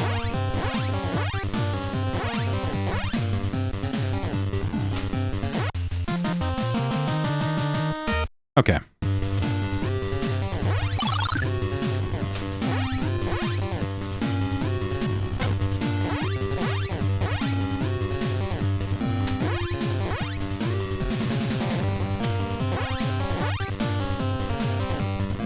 But, you know, because every boss is just one of the other racers in their car, like, all of these fights are relatively indistinguishable from one another, especially because, you know, some of the cars just kind of jump in ways that they might as well be flying.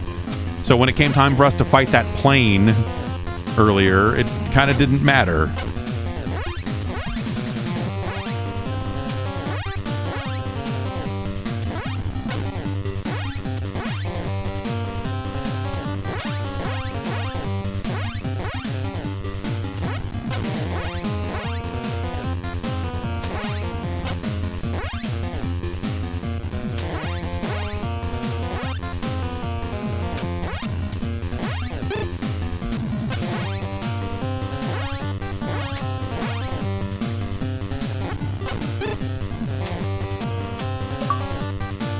The anthill mob, right.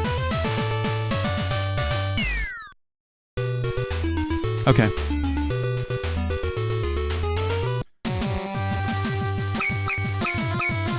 Now this is America.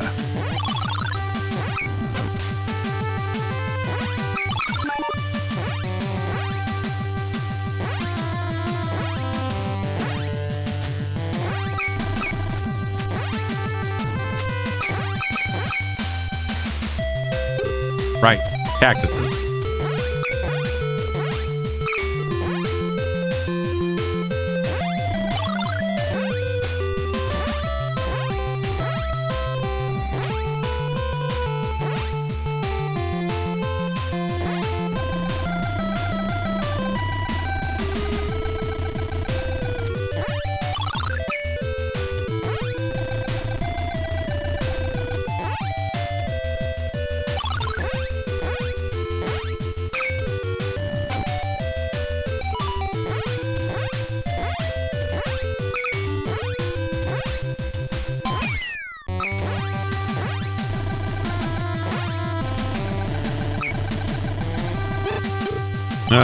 Oh boy. Oh, and we got boned on the oh, this is...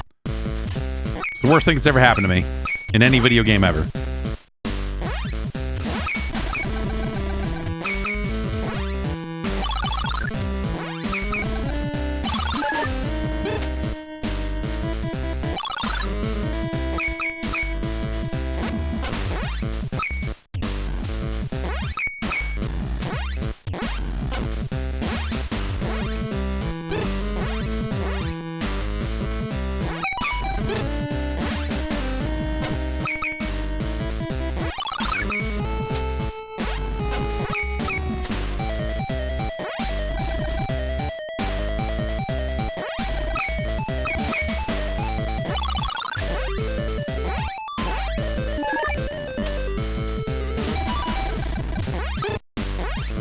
Inoffensive is probably the word here, I guess.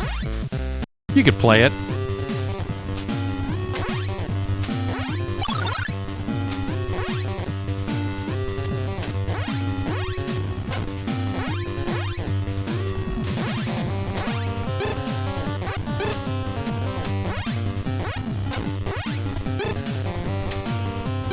Not like this.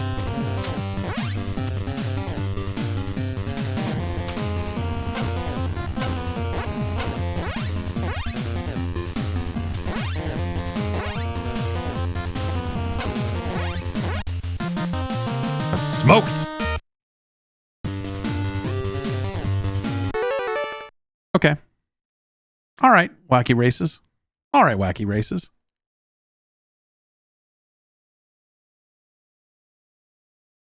That's like a world where a lot of licensed games are just some miserable trash. That's very playable. I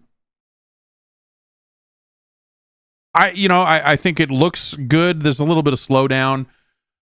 And the boss fight stuff is boring as hell because you get to the same thing. Here's the exact same shape of car enemy or whatever, and you fight it, and that's that.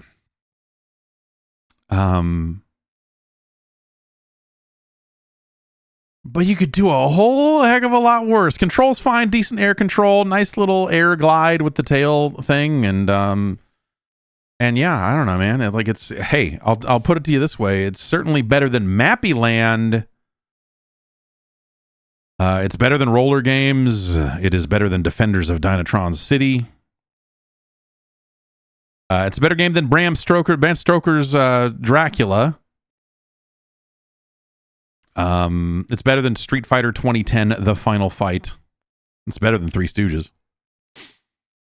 It is better than Puss in Boots' Perro's Great Adventure, which is a game I thought about while we were playing this. It's better than Dick Tracy.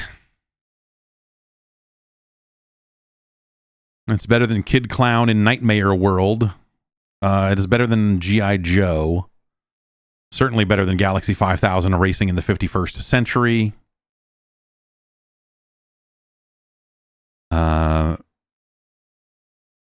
It's better than The Legend of Kage.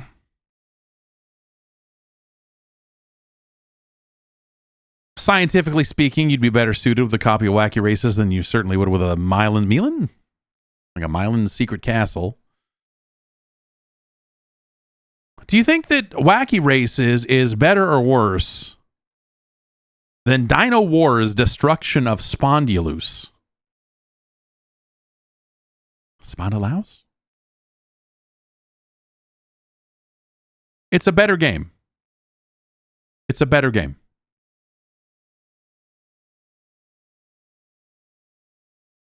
It's it's better than Gyromite.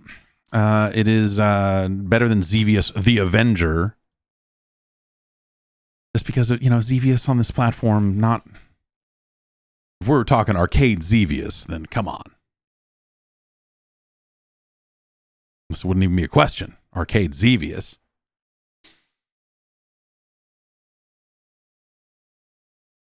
There's an interesting one. Is it better or worse than Golgo 13 Top Secret Episode? The ambition of Golgo 13, the way that Duke Togo fucks, goes a long way.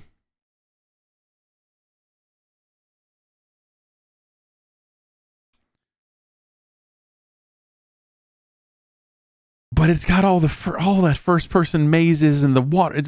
There's a lot of... The ambition of Golgo 13 is fantastic, right? I mean, Golgo 13, the version of that game that lives in our heads, I think, after all these years, is an amazing game. It's the best video game ever made. But scientifically speaking, there's a lot of bad stuff in that game. But this is starting to look like the neighborhood. Yeah, this is a better game than Little Nemo the Dream Master, but not by much. Like, we're kind of in that similar, like, here's some platformer stuff that's like, hey, It's better than Rambo.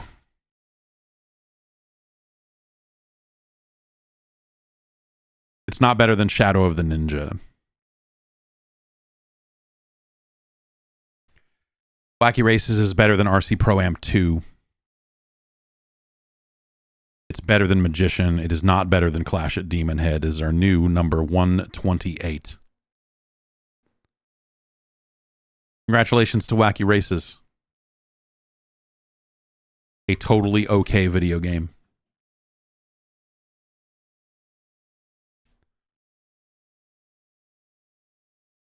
You could certainly do much worse. But you could also do significantly better. And so is our new number 128. Okay, give that a second to finish copying.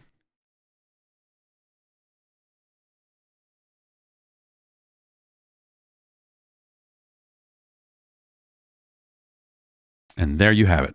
Did I write Wacky Racer? Close enough. Let's fix that real quick here before I forget. Okay. All right, next up. David wanted to see this. I don't think I want to see this, but we're going to see this. I'm having trouble envisioning what this is going to be, but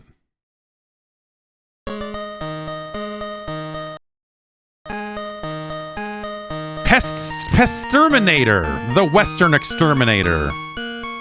From your friends at Color Dreams, there was a company that was an exterminator company that had trucks up in the Bay Area. And it literally had a big this scene of this guy and this rat was on the back of the truck, like physical statues of the characters. So I don't know where these characters come from. I saw this in like on the box art last night when I was doing this, and was like my mind was blown. I was like, what is? And it's like it's on the back of this pickup truck, this work truck, with tool, it's just sitting there. And like I don't know what is this licensed from that company? Probably not. Is it what I don't know what I'm looking at. Some ancient cartoon that exterminators you.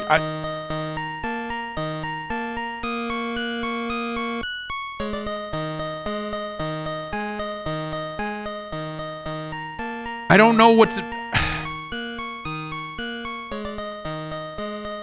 All right, unlicensed video games from your friends at Color Dreams.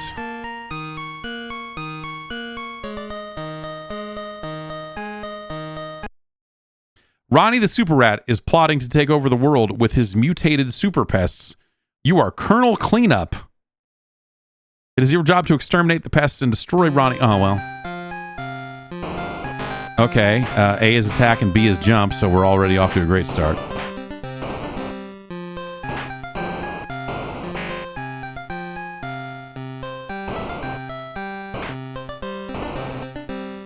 This jump is quality.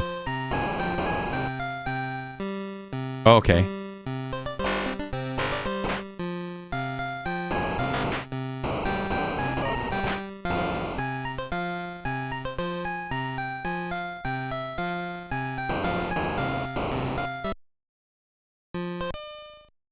It's got the noise. Bing! It's got the weird bing noise that so many unlicensed games have.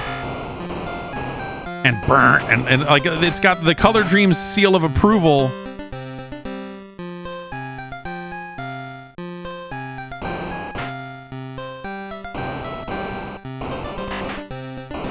Hearts. We need them. Yeah, it's got the you got health noise. Like, this sucks.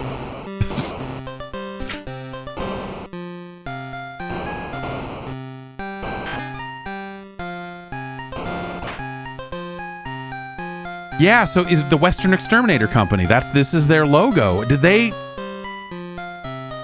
license themselves?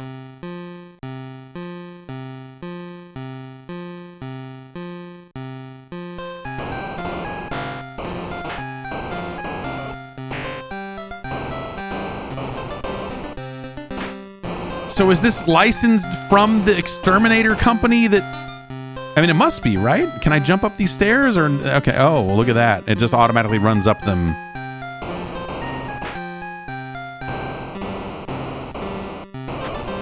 Look at this ugly mess of a thing, man.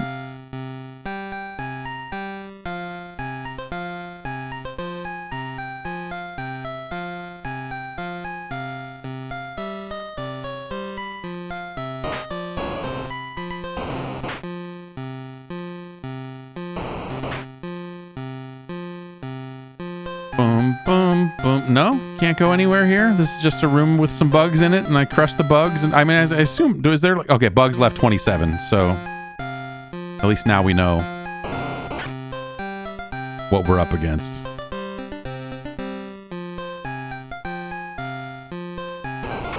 Look at this fucking game.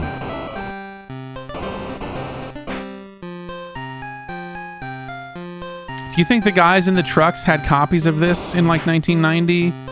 They were like, hey, yeah, you know, we killed all the bugs in your place, and here's a copy of our video game, so you can, you know, so your kids can enjoy the.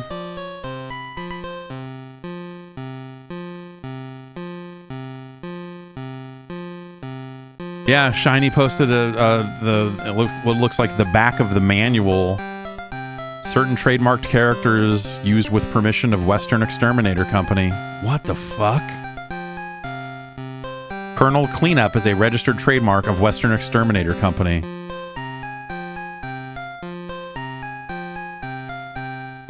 Colonel Cleanup, like Colonel like a computer, meaning with a K, and Cleanup also with a K. Did they have like a fan club? Could I join like the Colonel Cleanup crew?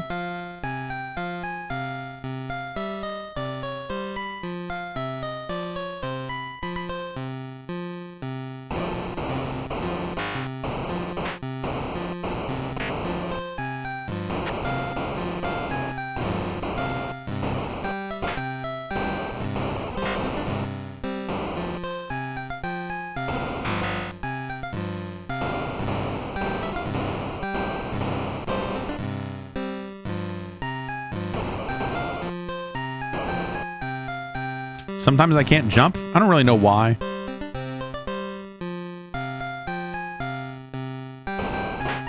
Seems like I want to deal with that nest out there. Can I jump out through this one? No.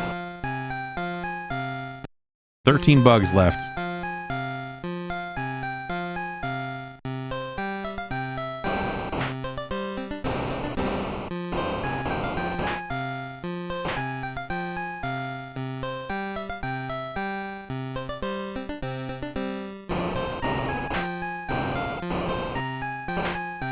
The movement is horrendous. I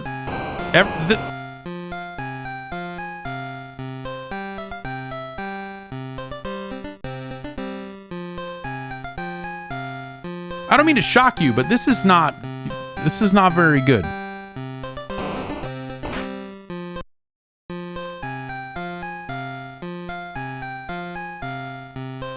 Have I been through all the doors? Oh, okay, here we go. 2 hits on the spiders.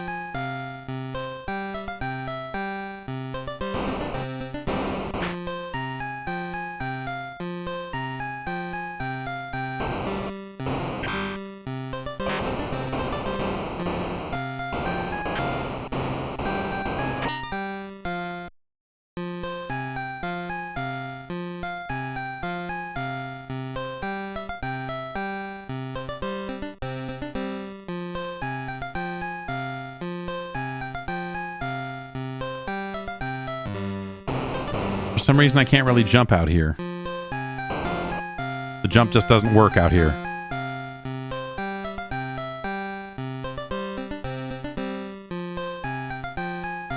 Did I go in every... Well, I mean...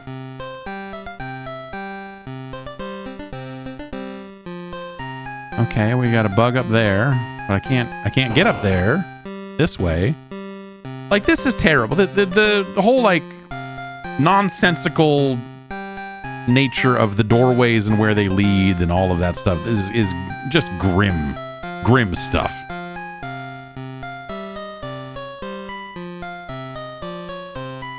Did we go through the walkway up here? Probably. Oh, here we go.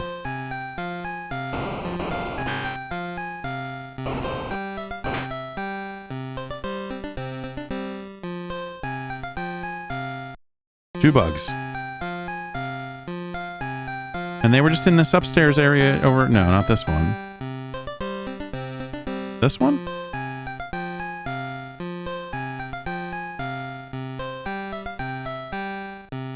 That one.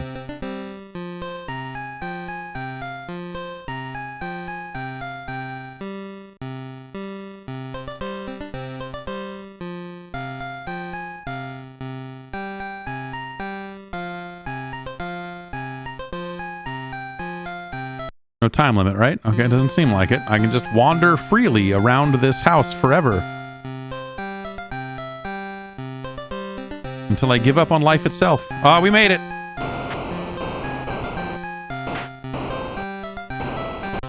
Yeah, that hive outside, you deal with that. Western exterminators don't give a fuck.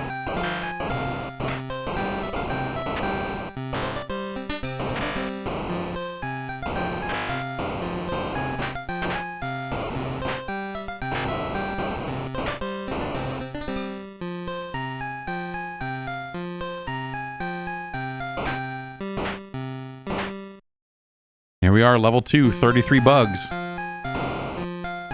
So unceremonious. Just, I don't know, here you go. I see elevator. That makes sense. Bring me upstairs. In the same room that I am in.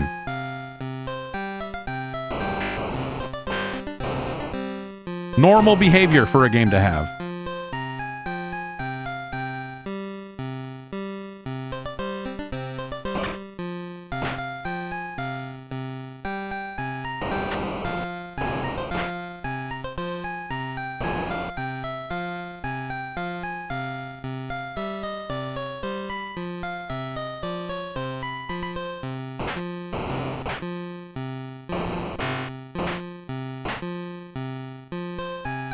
Like, what is that up there? I can't jump up there. It doesn't seem like something I can actually interact with. It's just like, I don't know, we just put that there. We just thought that would be a cool looking thing to put there. There was a bug that got away. I don't know where it went. But there was a bug that was there. It was somewhere. There it is. There it is again. There we go.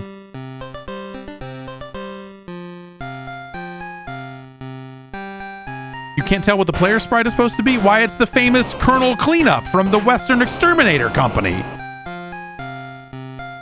What do you mean you can't?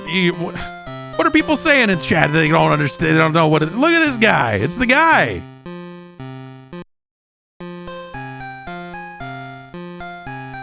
Wait, so if this is the only door...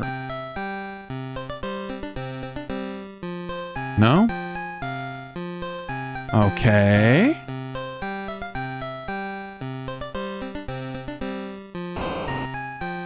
The face that is adorned millions of trucks. Can I go in? Is this like a cave over here? No.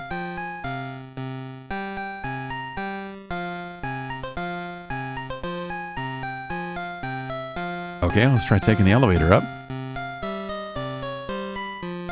But it doesn't seem like there are any doors up here either. And yet there are 17 bugs somewhere. What the fuck? Can I go up again? Yeah, that's what it was. A mysterious third floor that they do not... that they don't... that there are zero tells on.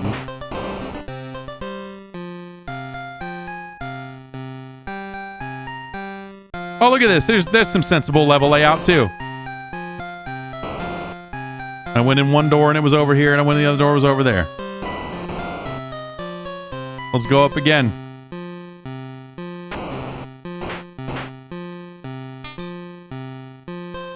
Bum, bum, bum, bum. The music gets better as the seconds continue on.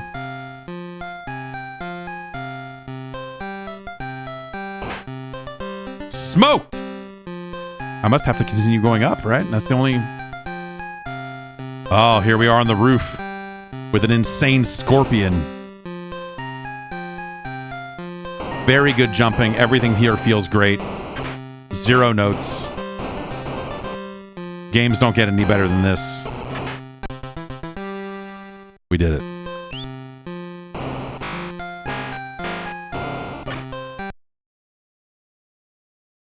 Does this thing have retro achievements? No? Why not? What are we doing as a people?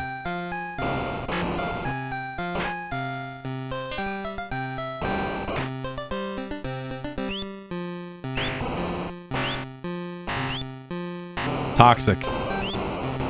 Indeed.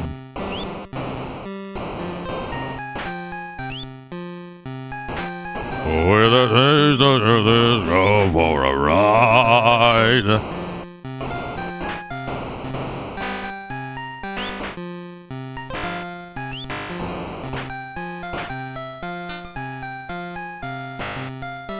Yeah, this is a video game. You can play this. You don't do it, but like, oh, look at that. That's a rare situation where we can walk off the side of the screen.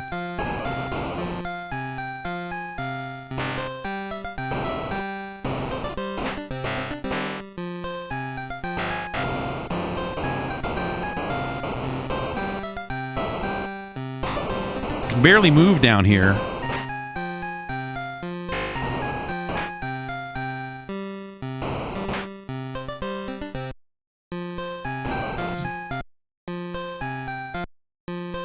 The music also restarts every time you pause and unpause. Look, we got a little like a moving platform here. This is starting to become a video game.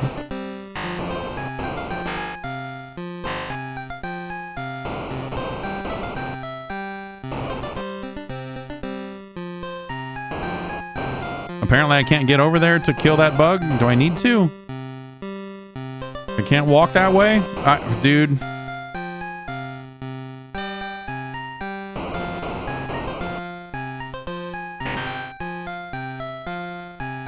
Oh, truly twisted stuff here. Some of the boxes are not facing the right way. What kind of maniac is maintaining this warehouse? No wonder it's full of bugs.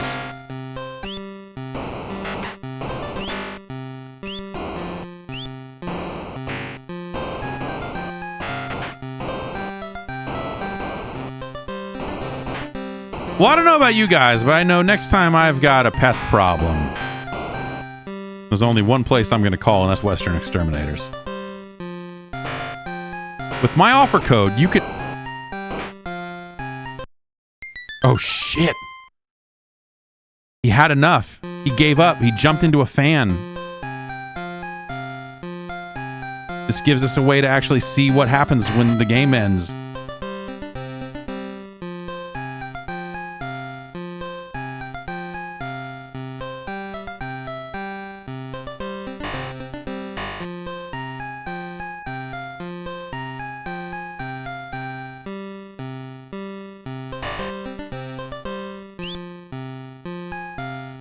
Let them come in and play the hammer game in your house.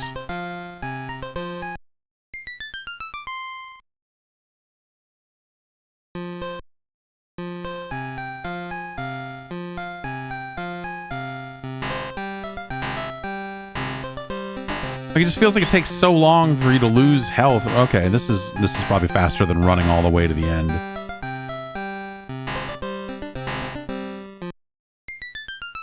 He just disintegrates, and it's just his head that's left. It's life as an exterminator.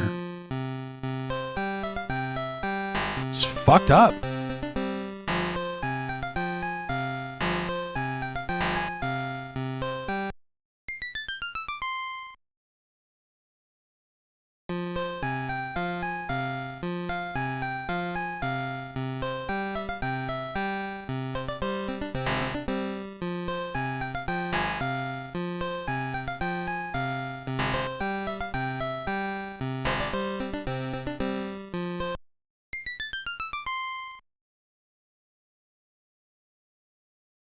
Better get a new hammer.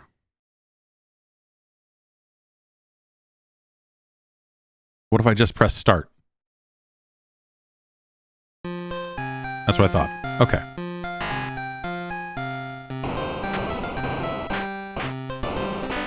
Why do that? Why write on the screen like, oh, you hit A and start? Like, just a weird. Well, that's how you continue with the Mario Brothers. That's what you do. That's what you do. Wow.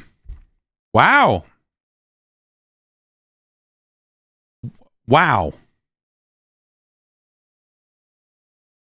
That is Pesterminator, the Western Exterminator, a licensed game, an unlicensed game by Nintendo, but licensed from the company Western Exterminators, which is again a real company. Like that dude is adorns trucks. That dude is on trucks and the rat, and he's got his finger out and he's got the hammer, like his hammer. He's hiding the hammer behind his back. And he's like, hey, and he's gonna smack him with the hammer. Like, that's the joke, that's the goof, that's the character. That would be an interesting story to know. How did that happen? Why did they do that? Why did they do that? Did someone from Color Dreams see the truck and go, that's a great character? Did someone just know someone who worked at the home office for this thing and they're like, what do you think, man? We'll make you a video game. Did they approach them and say, like, we want a video game to market our business because we love these damn video games? You know, is it like Pepsi Invaders or Coke Wins or whatever for the 2600? Is like Chase the Chuck Wagon?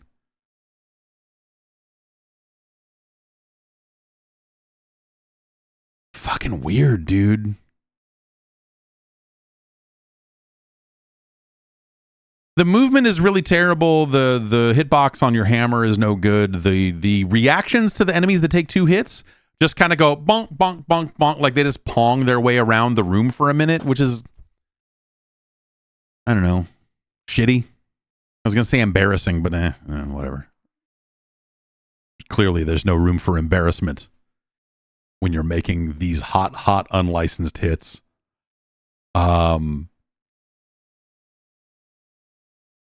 Where does this go on our list?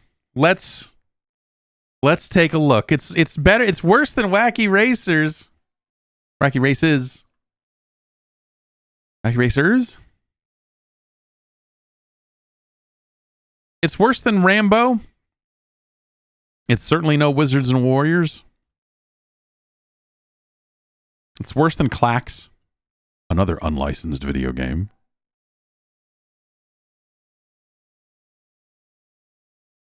It's worse than Jaws, for sure.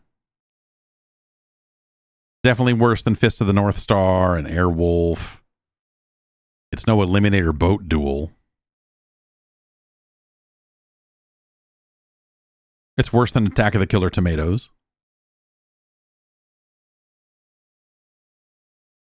It's worse than 1942, that's for sure. It's no Renegade. Renegade looking like a better video game by the day with the way this list is panned out all the way back in episode 2. Renegade was a bottom of the barrel game for a real long time. And then, well, people went to patreon.com/Jeff Gerstmann and they suggested games and they kept suggesting games. And they kept suggesting games. This is worse than Wayne Gretzky hockey.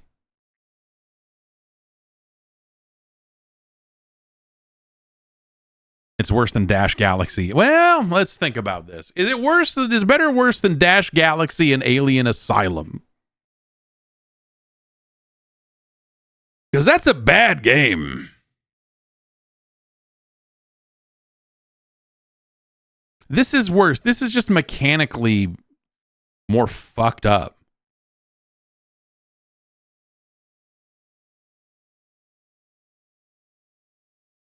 Super Pitfall is a better game. Predator is a better game. But if Pesterminator had a big mode,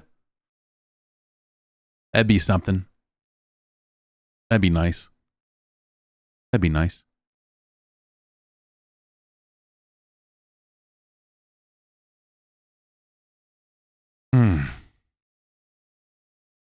It's worse than Dragon's Lair. It's worse than Back to the Future 2 and 3. We're getting.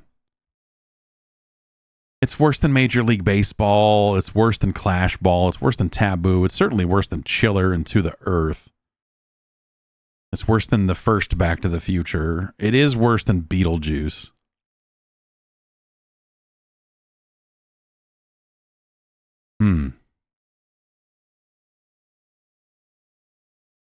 Is it better or worse than Bad Street Brawler? I guess it's worse, man. Bad Street Brawler has its issues and crash bugs. A different type of bug than the best urban.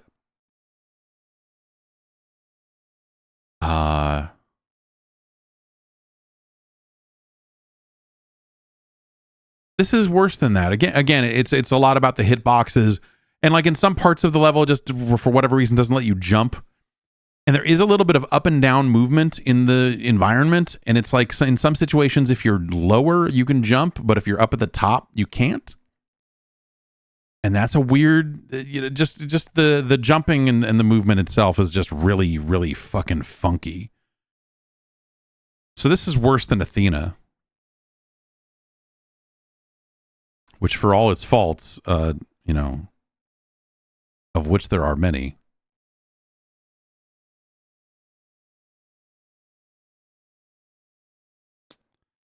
It's better than the Uncanny X-Men.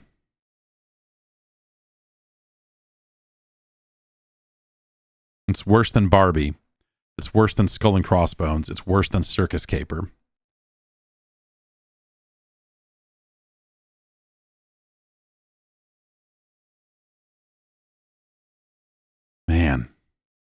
Man. It's worse than Stack Up.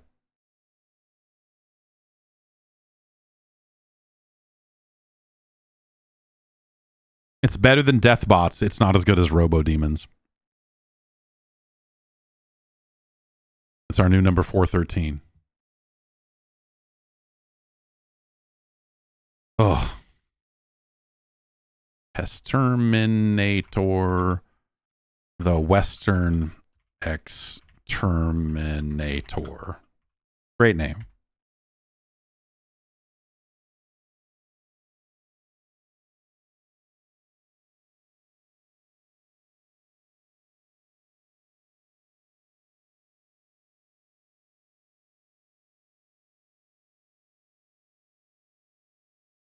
Can I get away with just a partial? Can I just, yeah. Right? Yeah. There we go. There you have it. Down here at the bottom. The unlicensed games, turns out, they're bad. A lot of them are real bad. A lot of this Color Dreams stuff that, people love to joke about, and people go like, oh, look at this. We got to collect these. And, oh, isn't it interesting? And like, yeah, yes, it is. It is interesting. But oh my God. Oh my God. Next up is a game from Atham, who wanted to see this game, which is licensed, thankfully. But I don't know. Well. There you go. Licensed by Nintendo right there. It's the Jungle Book. Listen to that. Look at this screen. Look at everything about this screen that says, we made this in the United Kingdom. 94.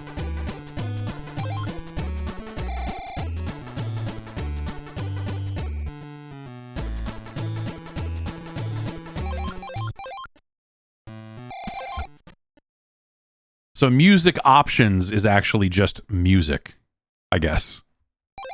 Do you want music?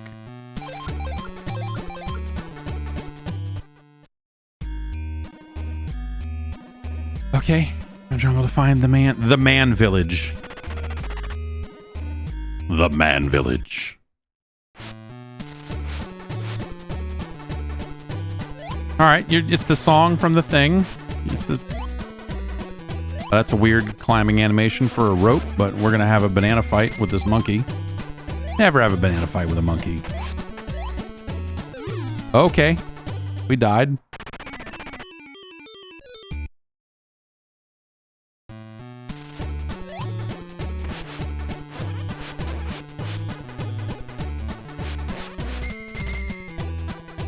Why did those grapes ping when they hit the ground?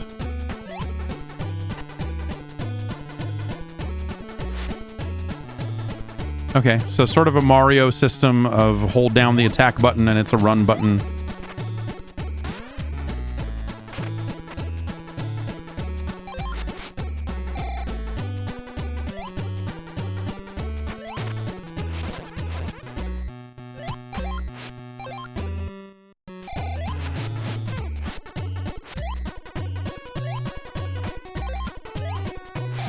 I assume those are checkpoints, the little flowers.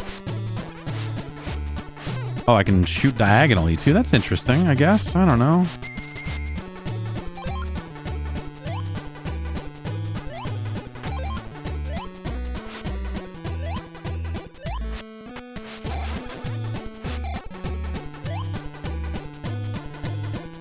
Oh, cool.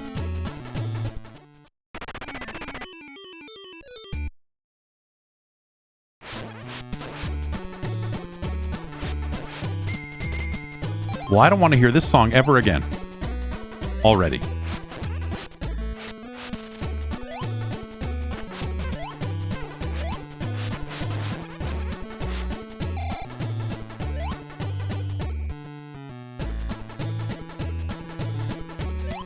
Oh, good. That's cool. This is cool.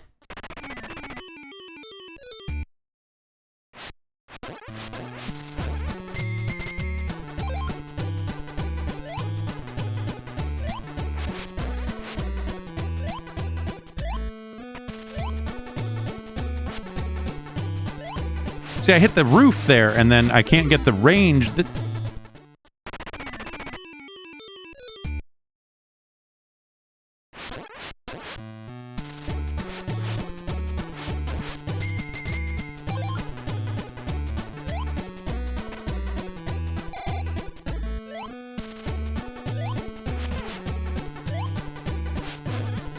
This has the look and feel of like a fucking Game Gear game.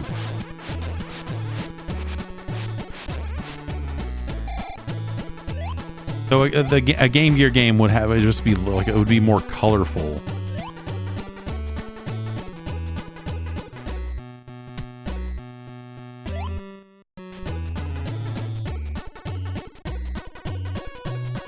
Or brighter, maybe more colorful. Oh, good, good.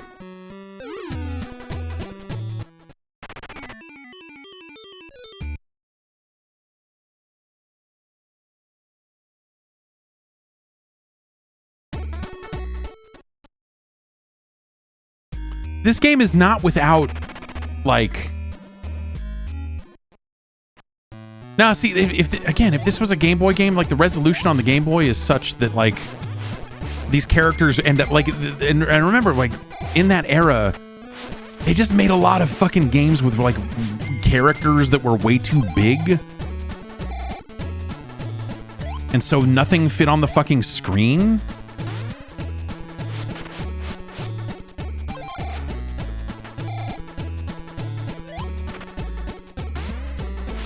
If this were zoomed in like 30%, then yes, this would look like a Game Boy Color game.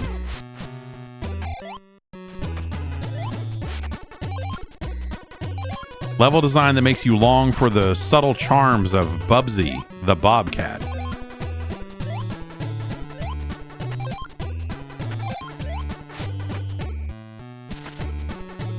Well, like, you know, hey, you know, fluid animation on the character, right? I mean, yeah.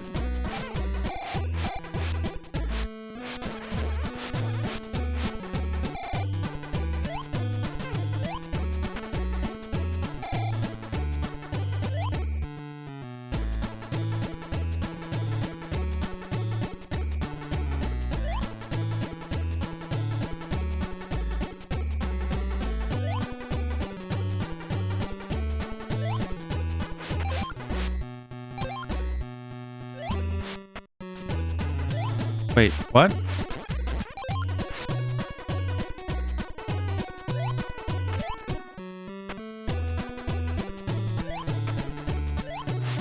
What the fuck? Level design that makes you long for the clear and clean pathways of Turrican.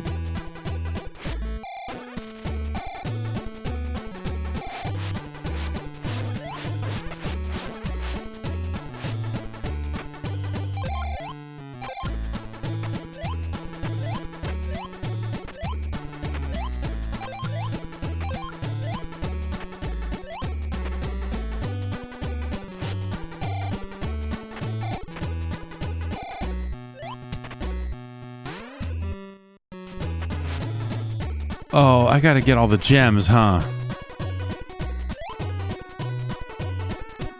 Here, check it out. Check this out. Check this out. Check this out. Fuck this game. Oh, and it puts me here. Can I even reach that? Can I even make my way back? Because, like, I can't from here. So we can bounce our way back up here. But I would need to be able to reach that vine. And I don't think I fucking can. No. Like with a running jump. And I don't have enough distance to make it all the way back over there. So I'm here with this checkpoint that is at or near the end of the level. And...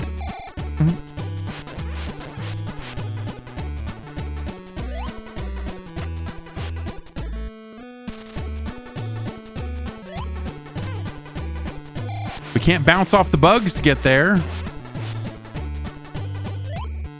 Okay, maybe if I do a straight up jump and... okay.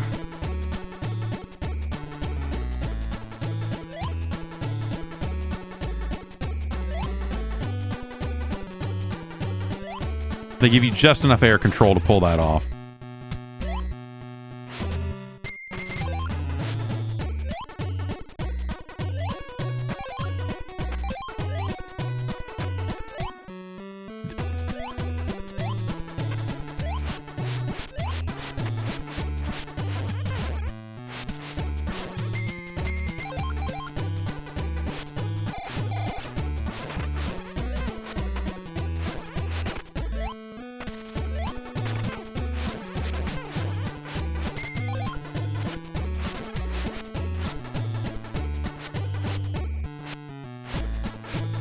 Oh my god. Shoot up.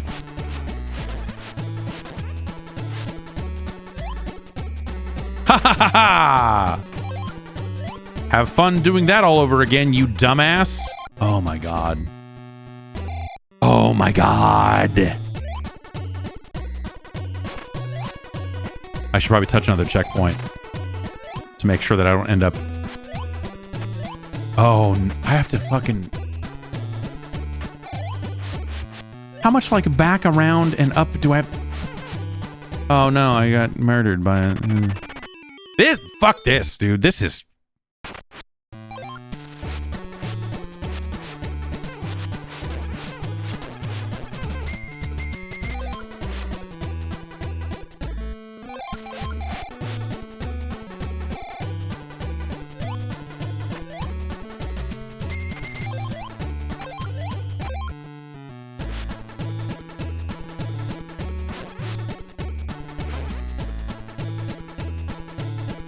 and this dumb fucking song plays the whole time.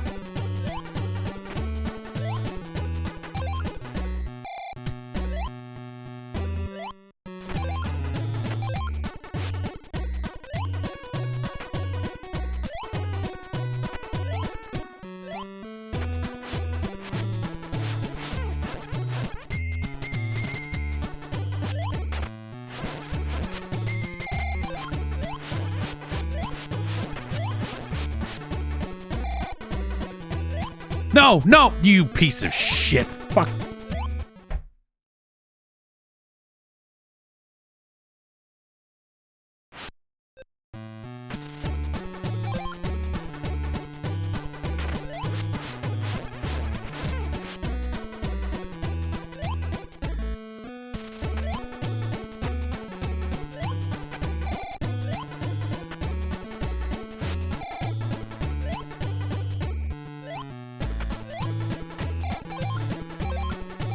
Oh, I've got other weapons, huh? We got infinite bananas. We got double bananas. We got batarangs. And then I guess just invincibility time.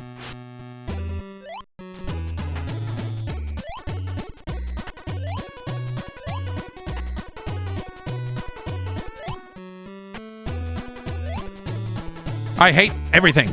Is there a weird frog up there? Oh, it's another monkey.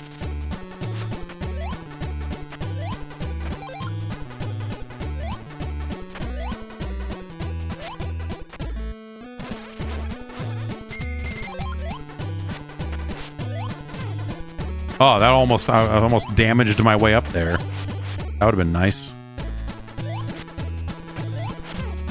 Yeah. Oh, no. That was instead me dying. Mercifully.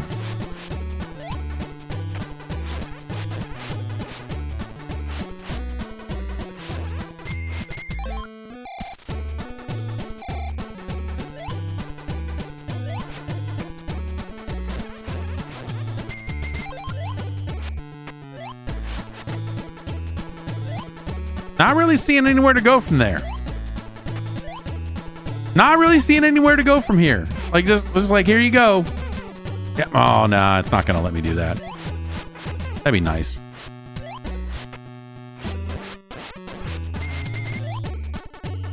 Man, thinking back there to, 30 days ago when we started playing this game. 2 years ago when we started playing the Jungle Book. That option to turn the music off.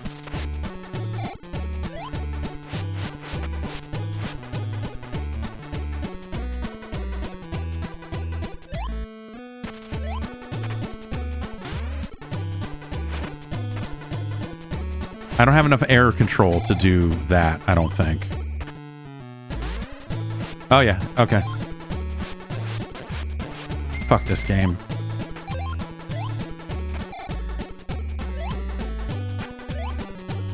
Oh.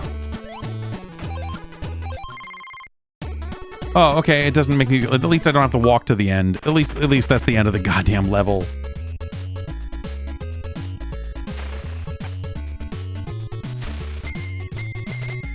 Thanks for the time. Oh, I see. You could have put like an arrow in the world that says, "Hey, the closest gem is this way." There's just a lot of little stuff you could do to make this game suck less.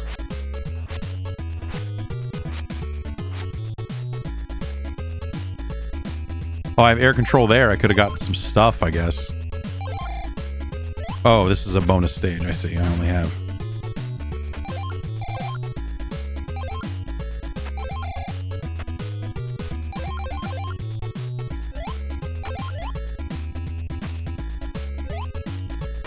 I'm having fun.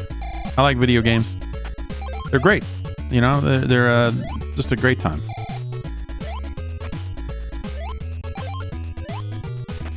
I like... just get up there, you asshole.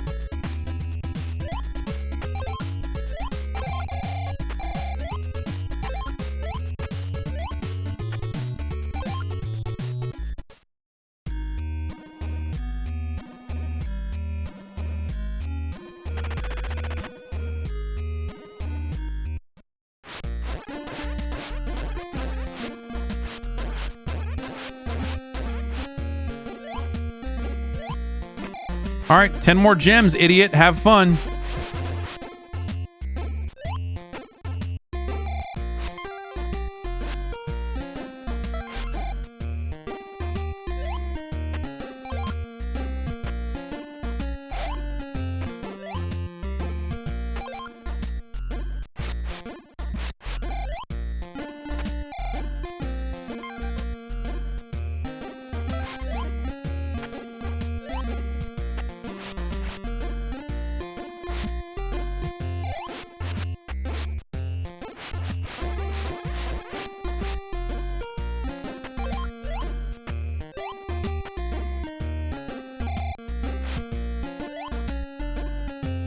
Okay.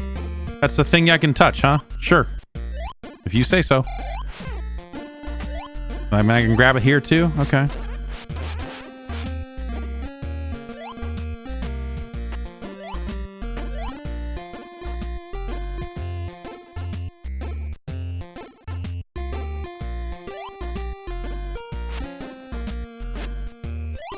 Fuck this. Fuck this. All right. Okay.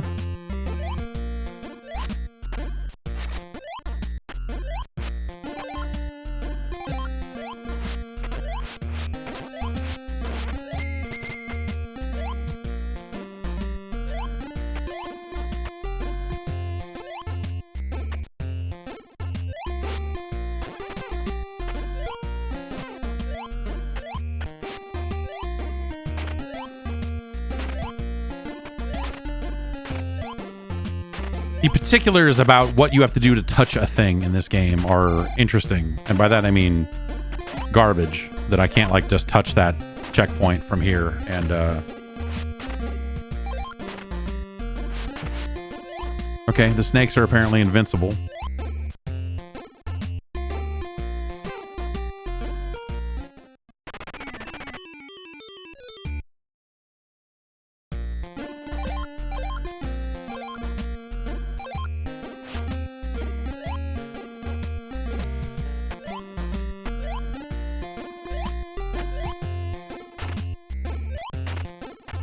No way to... Okay, I can do that.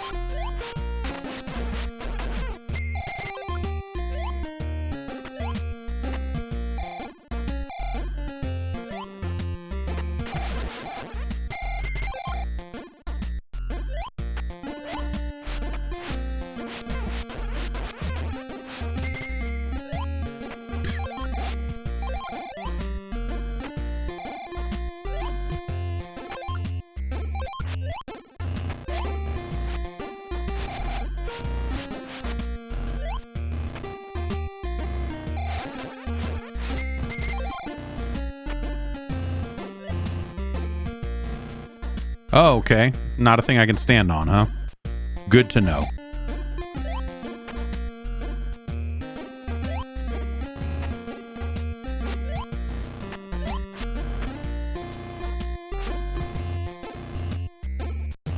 Okay, the gems number is blinking when I get close to that dude, so I'm guessing...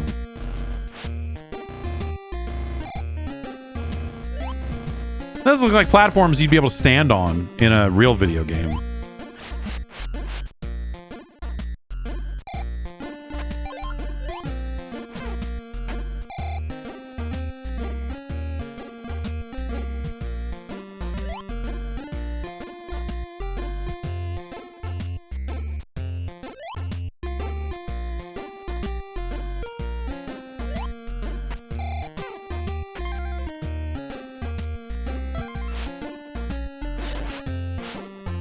What's over here? Hey, a gem. And an extra life. Hey, good going walking off that ledge that you wouldn't have thought to walk off of in a proper video game. We put a mission critical thing there because we hate you.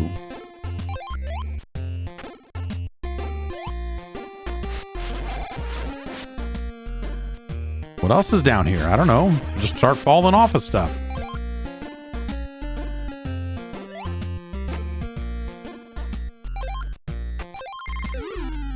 Great. Well, we've got all the gems.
Nope, nope.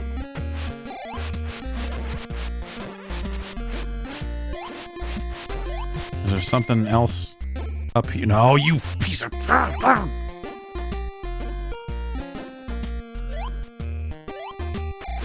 No, nothing up that way. So I guess I... Oh, no!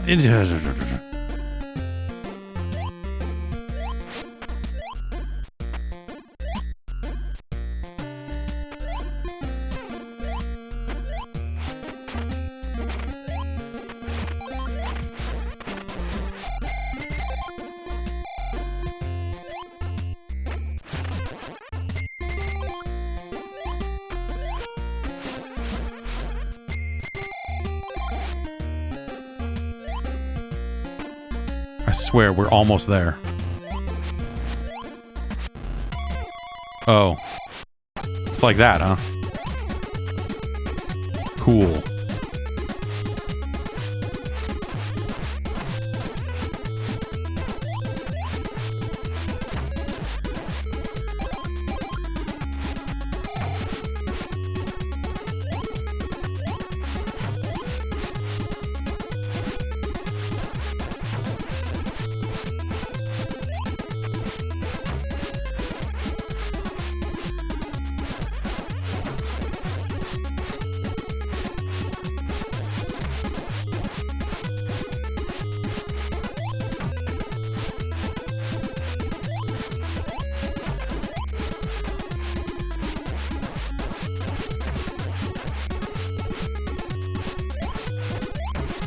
It's real fun.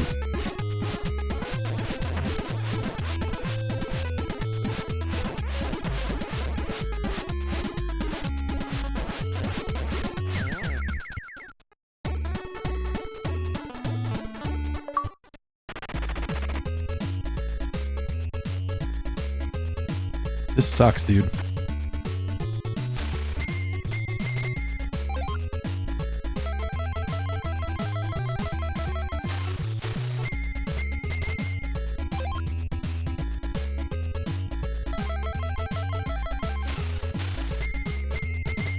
You know, 1994, it's crazy. The idea that this is out the same year that the PlayStation's out in Japan, right? It was just like... It's conceptually...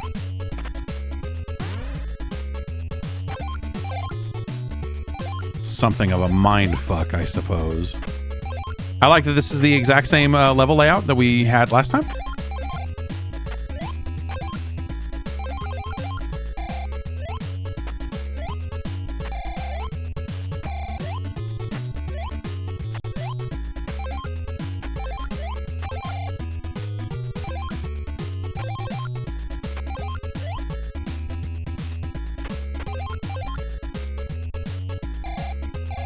Let's get a look at what level 3 looks like and then never play this again. The Dawn Patrol.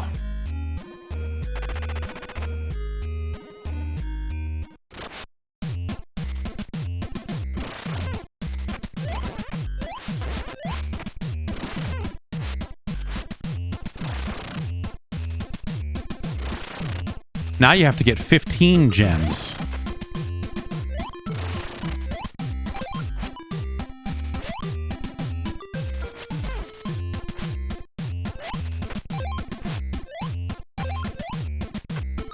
Let's put 2 of them on the same screen. Fuck it. We'll make the number higher, but like, we'll just put them... I mean, it's like, whatever. Nice and thoughtless. I like it. Just like me not collecting that health right there. Here with no health. In the deadly jungle.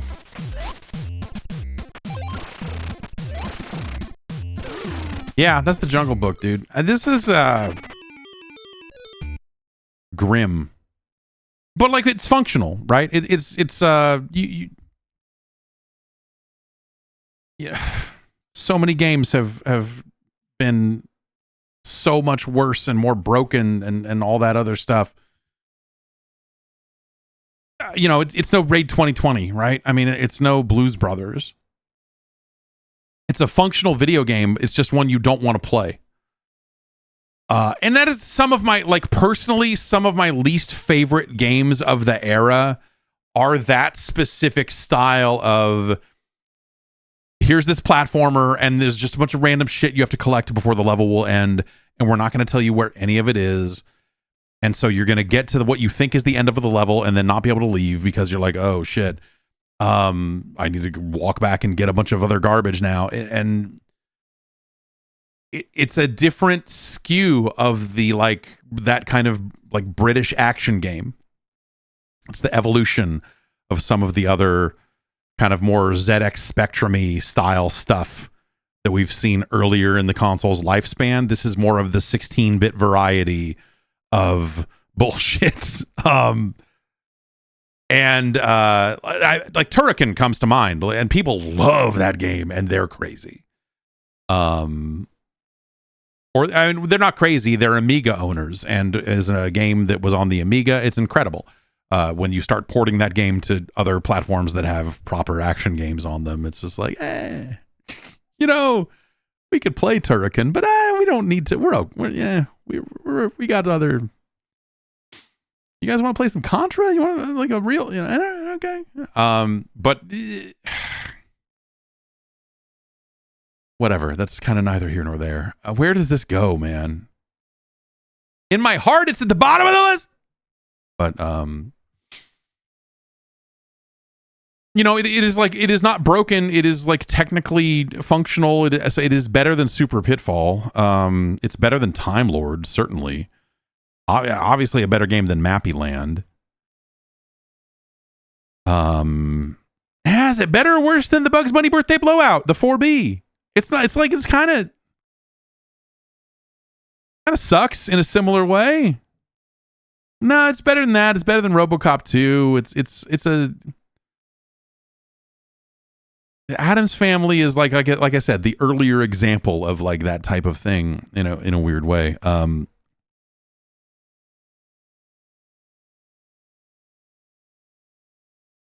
This is actually probably the zone we're talking about here.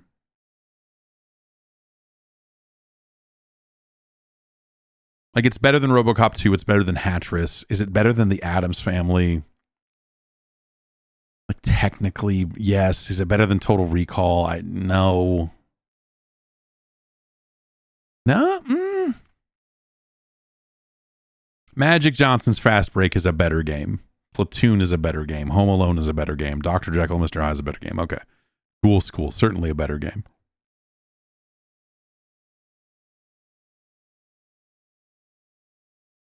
I think I personally like the skew of an Addams Family better than Jungle Book, but I'm just trying to think scientifically if that makes sense.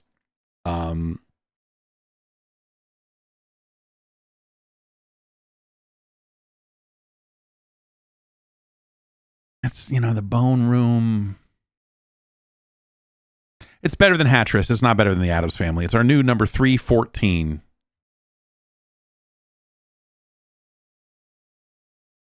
The Jungle Book, man. Ugh.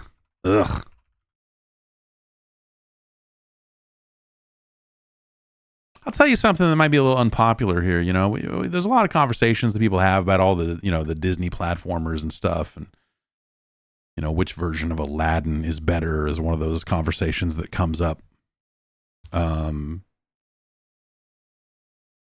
pretty often. You know, I don't think I really like either version of Aladdin. I think the Genesis version's a better game. It's a cooler looking game, all of that stuff, but I don't think either of them are especially like good or fun video games that I enjoy playing. You know?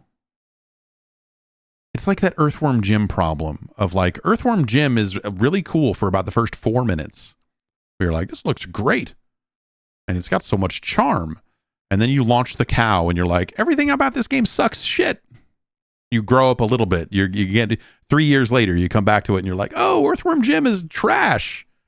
It's terrible. It's a horrible fucking video game. What was I? But makes a very strong first impression. I think that both of those Aladdin games, Genesis more than SNES, kind of fall into a similar bucket. But Well, maybe we'll talk about 16-bit games some other time. There are some games we did not get to this week. We will have to save for next week for episode 69. And Greg wanted to see Ski or Die. Raymond wanted to see Stanley, The Search for Dr. Livingston. And both John and Chili Bus vouched for The Adventures of Rocky and Bullwinkle and Friends. So we will seed next week's installment with that. Of course, as always, you can add your names and your games to the list by going to patreon.com/Jeff Gerstmann and signing up for the Gerstmann Advisory Panel today. But there, of course, there are multiple tiers. I wrote something up. I wrote something about the whole Stalker 2 reviews situation and some of the information that they conveyed to reviewers as part of that process, and how some of that is very much in line with what a lot of companies do these days, and how some of it is not something that is done on a regular basis or maybe ever. And it's just an interesting story. It ended up getting pretty long because I ended up talking about historically kind of the reviews process a little bit. So if you're interested in that, I wrote a big old long thing about it, and how games used to be sent out and what state they were in when they were sent out, and what going gold used to mean, and so on and so forth. So that's on the Patreon right now if you want to read that. That is going to be a free post in about an hour and a half. So check that out. Whether you remember or not, you can go read about that. And yes, we'll be back next Friday with more ranked and rank 8-bit Nintendo games. Come back Tuesday for the podcast, and I'll see you soon. Bye. See, now the button's over here, and I got to reach over here and hit this.